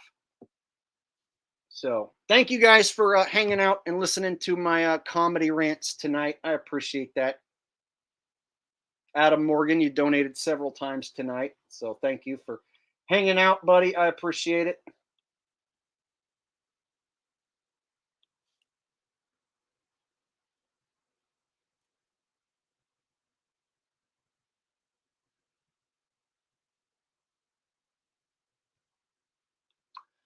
Yeah, the thing about staying off the dating apps and not trying to actively find a woman means I just don't meet or find any women. So if I just hang out here in the office and try to come up with ideas for a video or a live stream, what happens is no women show up here to the office.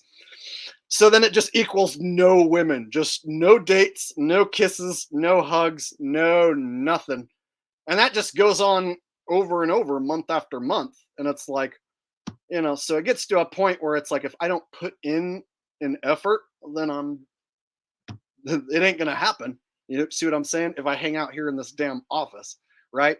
So focusing on my YouTube channel and doing these streams and stuff, it's like, it doesn't help me go out and meet anyone, right? So the only way to put myself out there and actually meet someone is to like take some chances, even on shit like dating apps, because you never know. You might meet someone who you possibly get along with, and maybe you can find something that maybe turns into a relationship. I don't know if that's possible, but I like to hope that that chance exists.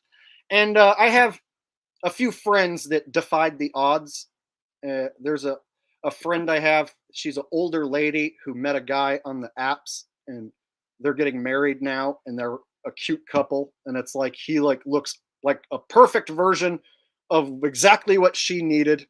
And he came along and found her, And it was like a lady who looked like she was going to be old and alone forever. And she just so happened to find that dude who was also old and alone. And they fucked, they clicked, and now they're getting married at like in their 60s. So they're getting married in their 60s and they're so in love. And you know what? It's adorable. So seeing things like that where, you know, a friend of mine in their 60s actually meets someone and has the butterflies and, oh my God, this is my someone who I've been waiting for.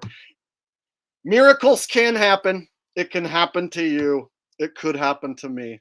And the only way to make it happen is to fucking get out there and try, right? So you got to give yourself the option. Otherwise, it won't happen. And that's a true story that I told you.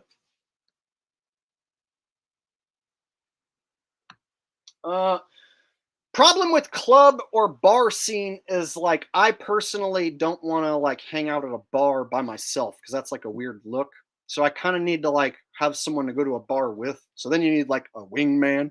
And then you turn, and then it looks like you're two dudes trying to go pick up chicks. So it's like, I'm 40, almost 41. So that young guy, let's go out and cruise for chicks thing is like kind of like in the past now. So that's not really a good look for me. And I don't like hanging out at bars unless it's a karaoke bar. The only bar I'm going to sit in for more than, you know, than an hour is if it's a karaoke bar and I'm going to get up and sing. If I can get up and sing, then I'll hang out at a bar for hours. But I also prefer to have friends if I go do that. So I have a group of karaoke friends that I used to sing with and I still will meet up with. But generally, if we go out to a bar, we're doing karaoke, and karaoke's the main event. So, yeah, I'm one of those people. I don't go to regular clubs or regular bars. And if I do go to a bar, it's karaoke and I'm singing. And so, you know, the bar scene, it opens you up to the leftover bar hags, the hot chicks who go to clubs, who are the hottest chick in the club. They don't want me. And my weird, awkward ass ain't going to walk into the club and take home the hottest chick in the club.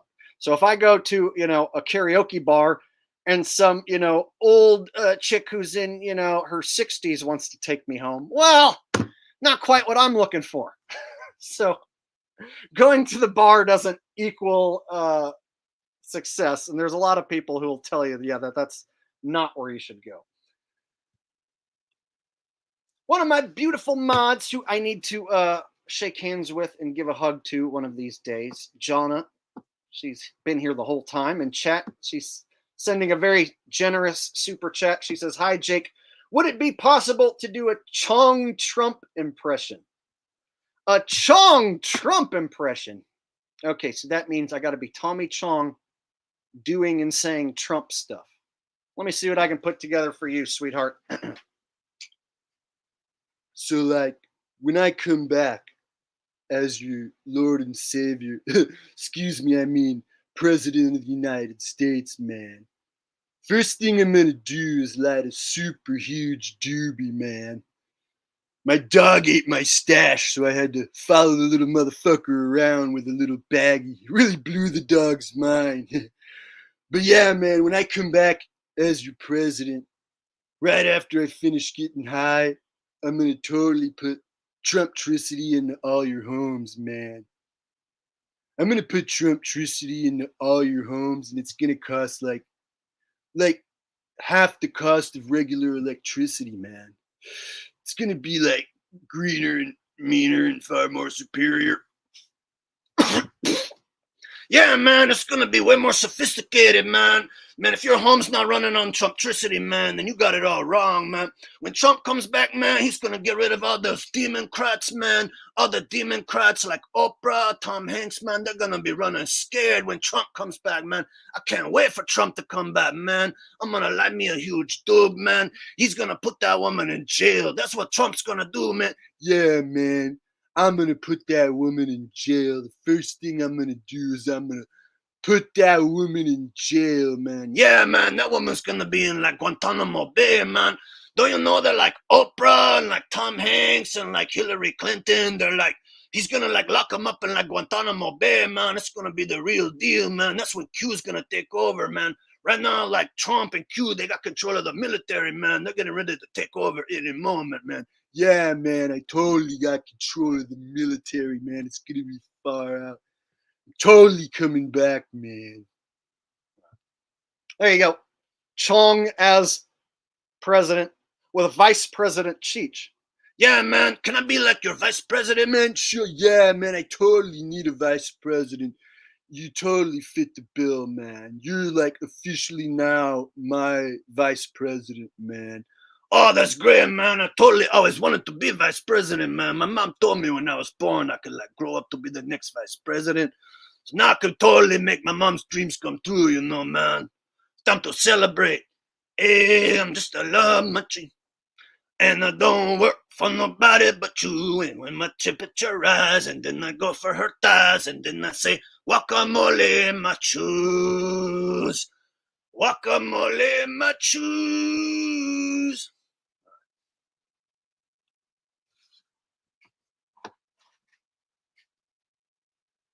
All right, that was a very generous donation, Jonathan. So I had to try and pull out the stops for you, sweetheart. Thank you very much.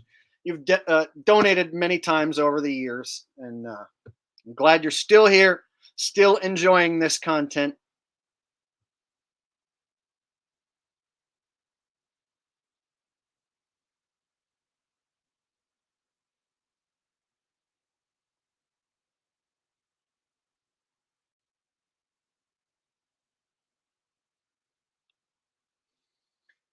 All right.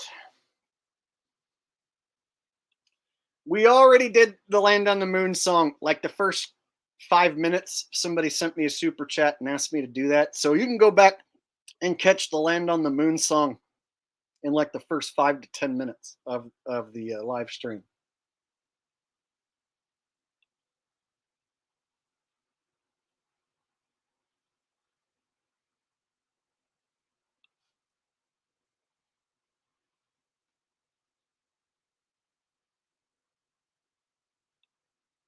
Hulk Hogan as Taylor Swift.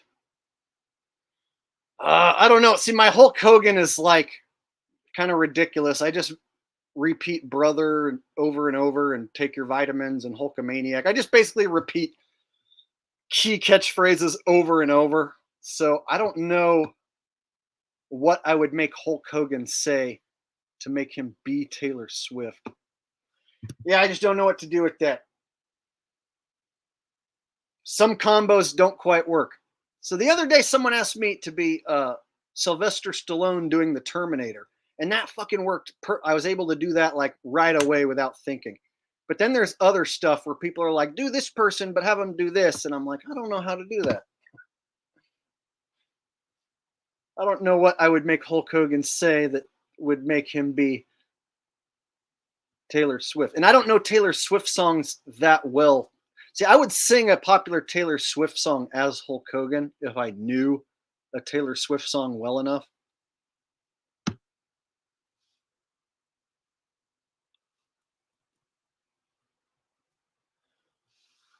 Let me tell you something, brother, because that's what people say. You need to shake it off, brother. You need to shake it off, brother, because that's what people say. People say you need to take your vitamins, brother. We need to shake it off. That's what people say. That's about the best I got. That's what people say, and shake it off is like the only thing I can come up with that Taylor Swift sings about. There you go. That's the best I got for you. Sorry. I wish it was better.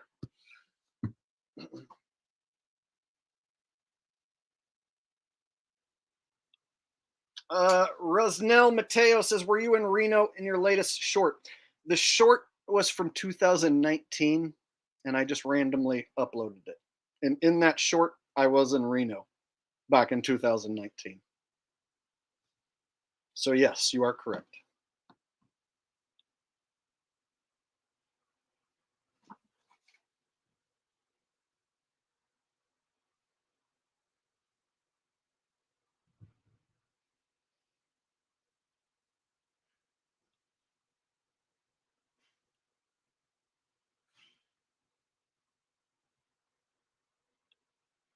Hank Hill as Richie.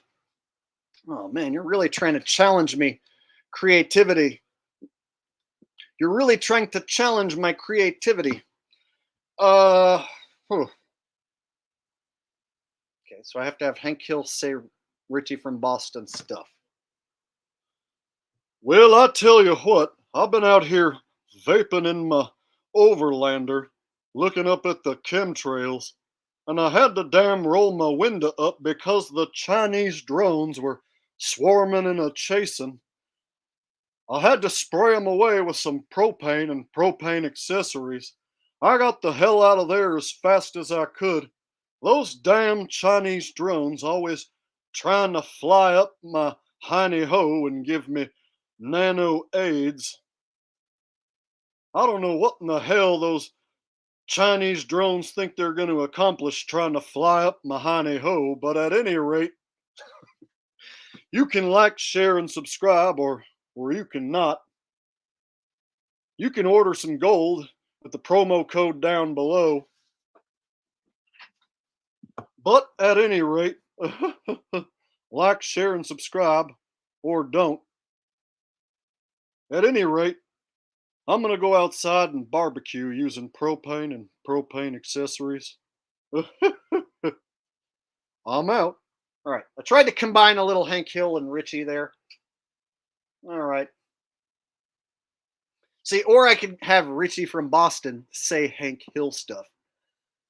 Damn it, Bobby. I don't ever want to hear you talk like that ever again. Peg, our son, thinks that the earth is flat. I'm going to send him to his room for the rest of the night. Bobby, I don't ever want to hear you talk like that ever again. Damn it, Bobby.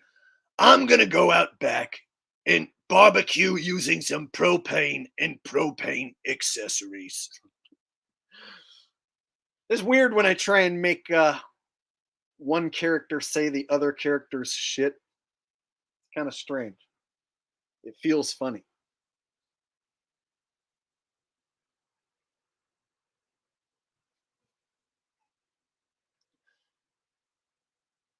If you would like to buy some propane or propane accessories, use my promo code down below and you'll get 15% off all your propane refills and your propane accessory needs.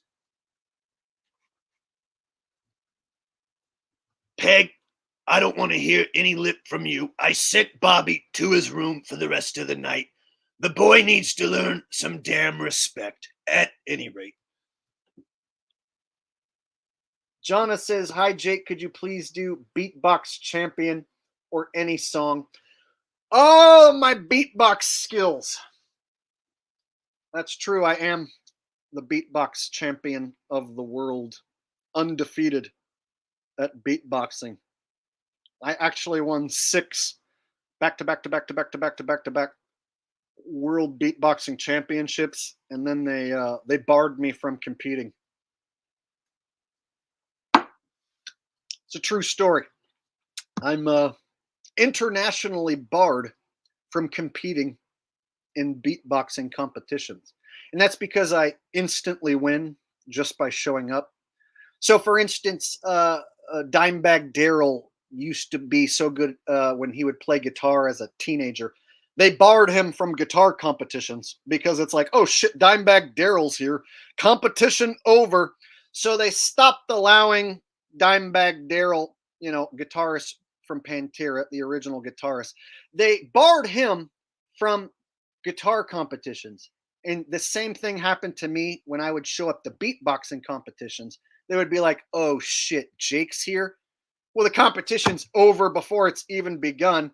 And they would just hand me the prize money. And I'd be like, thanks. Yeah, competition over. I'm here. I'm the winner. I'm the champion. That's that.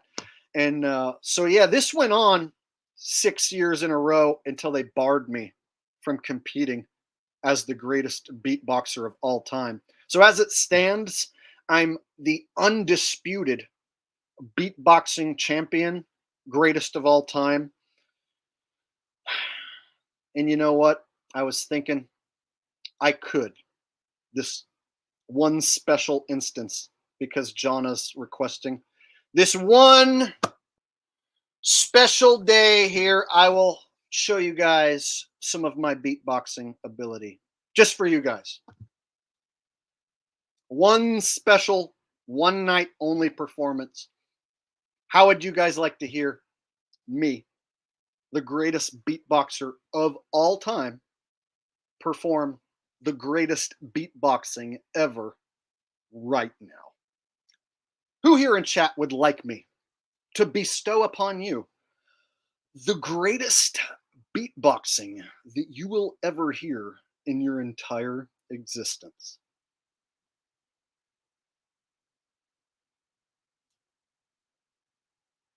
Would you like me to?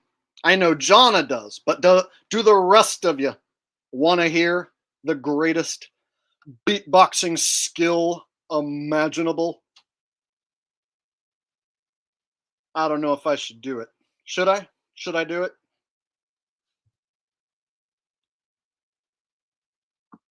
Should I boom, bat, slap, titty tap that shit?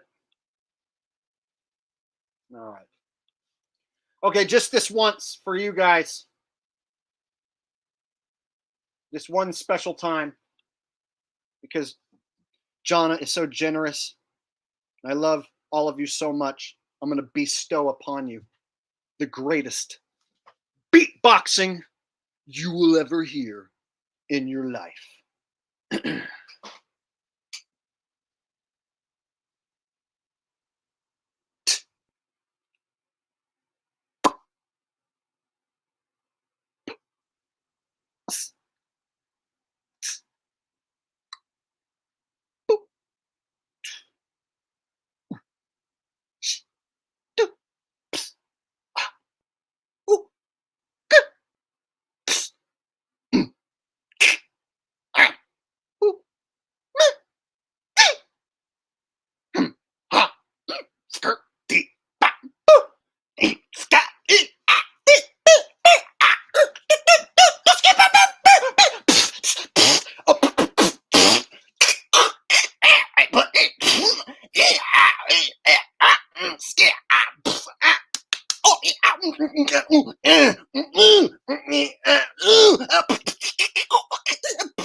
Meep, meep, meep, meep, meep, skip, doot, doot.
I am the scat man. Skibbidi-bop-bop-bop-bop. Skibbidi-bop-bop-bop. Skibbidi-bop-bop-bop. Skibbidi-bop-bop-bop. Ooh ee ooh ah ah ting tang walla walla bing bang. Ooh ee ooh ah ah ting tang walla bing bing bang. Woo!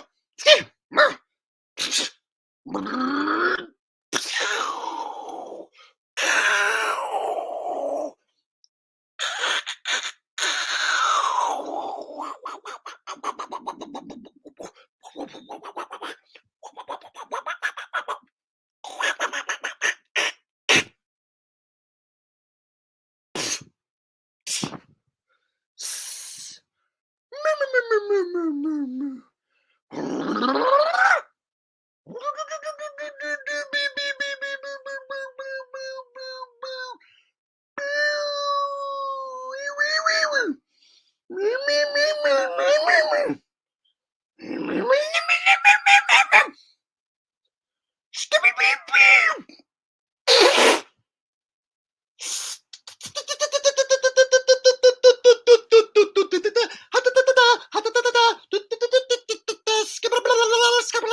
Pretty good, huh?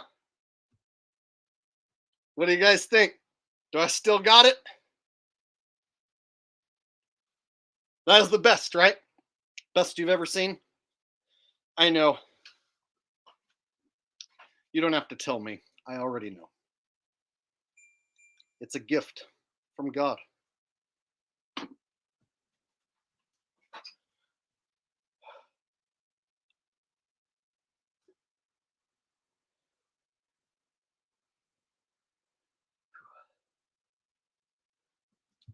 I told you, right? And for those of you like, what in the fuck was that? Well, those are the skills of the greatest beatboxer who ever lived. And I just got paid to do that. I was asked to do that and paid to do that. Yeah, it's my job to do what I just did.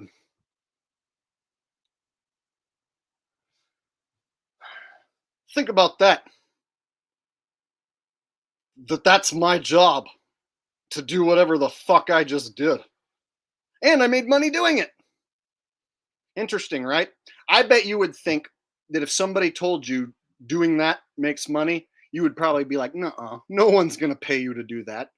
Oh, yes, they do. At least Jonna does. Hi, Jonna. Love you. Mwah! All right.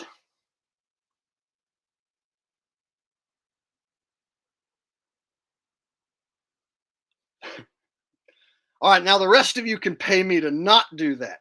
All right? How much money you guys want to throw at me to not continue beatboxing? I have two businesses. One, pay me to beatbox. Two, pay me to stop beatboxing. Three, millionaire.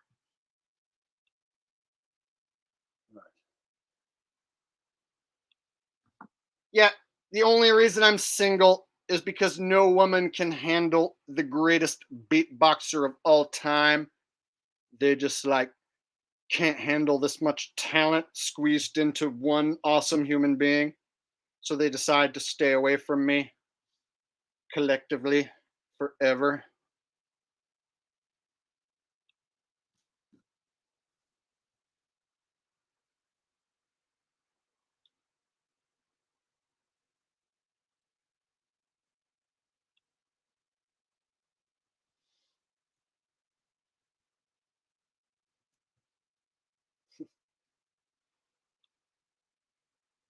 Yeah. See, so when I was making a big deal about my beatboxing skill, I could tell some of you guys didn't believe me. I could tell some of you guys thought, like, oh, yeah, right. He's just exaggerating. Yeah. What now?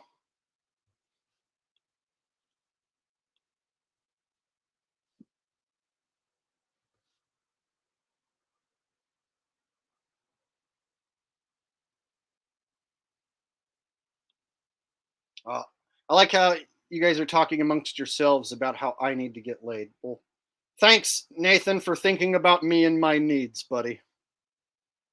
I'll be sure to let you know if I happen to get laid and how good it feels. I'll let you know so that you don't worry about me anymore.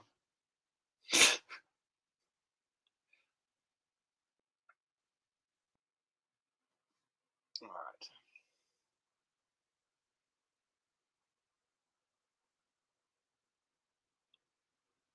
Yeah, the right lady will show up when you least expect it, right? That's what I'm thinking. I'm just going to stop expecting it. And then when I expect it least, Disney movie romance swept off my feet. That's what's going to happen.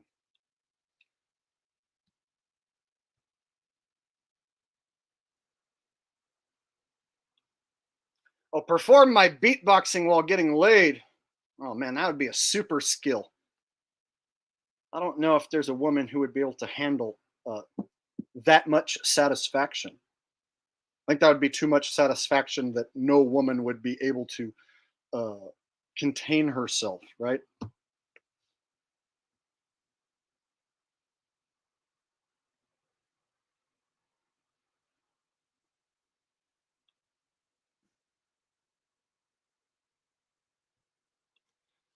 That's right. No one dares challenge the beatboxing champion.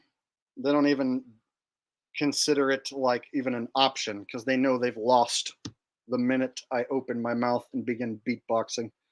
So I remain the undisputed, undefeated champion of beatboxing for the rest of history and humanity. And when I die, my gravestone shall say, "Here lies the funniest man who ever lived and the greatest undisputed beatboxer of all time as well." All that's gonna be crammed on my gravestone.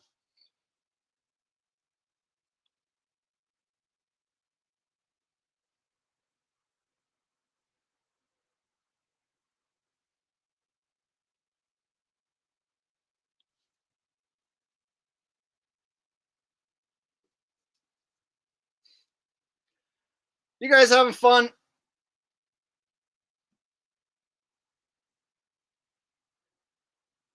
Did you guys enjoy the stream tonight? If you guys enjoyed the stream, can you show a brother some love and hit the thumbs up button? If you guys had a good time tonight, you can smash the thumbs up button. Show me how much you care.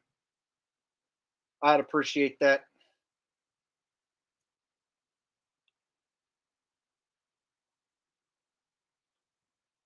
Oh, I miss a super chat. Whose super chat did I miss? I'm going back trying to find it and I'm not seeing it.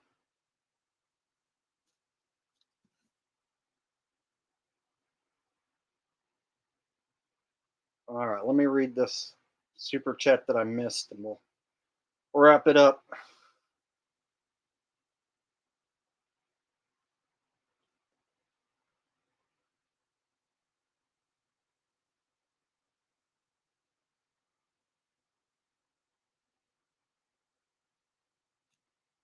Oh, Davey, my bad, bro.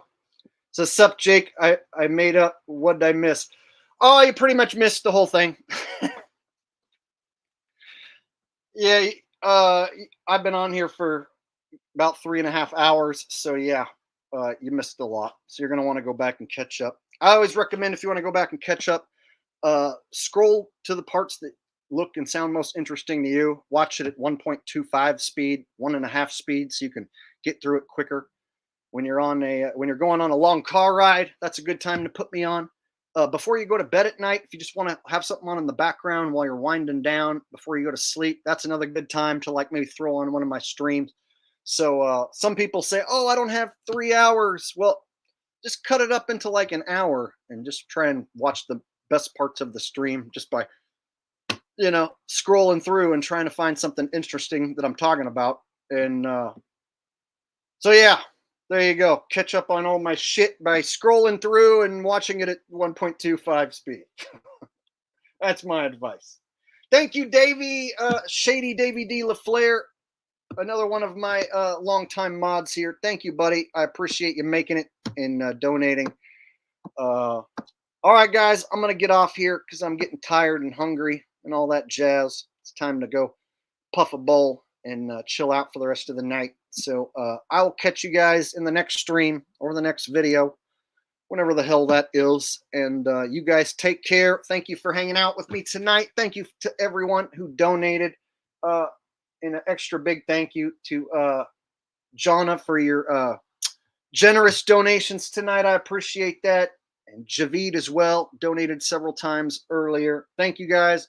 Everyone who donated, commented, all that stuff. I'll catch you guys next time. Have a good night, everyone. Love you. Take care. Peace out.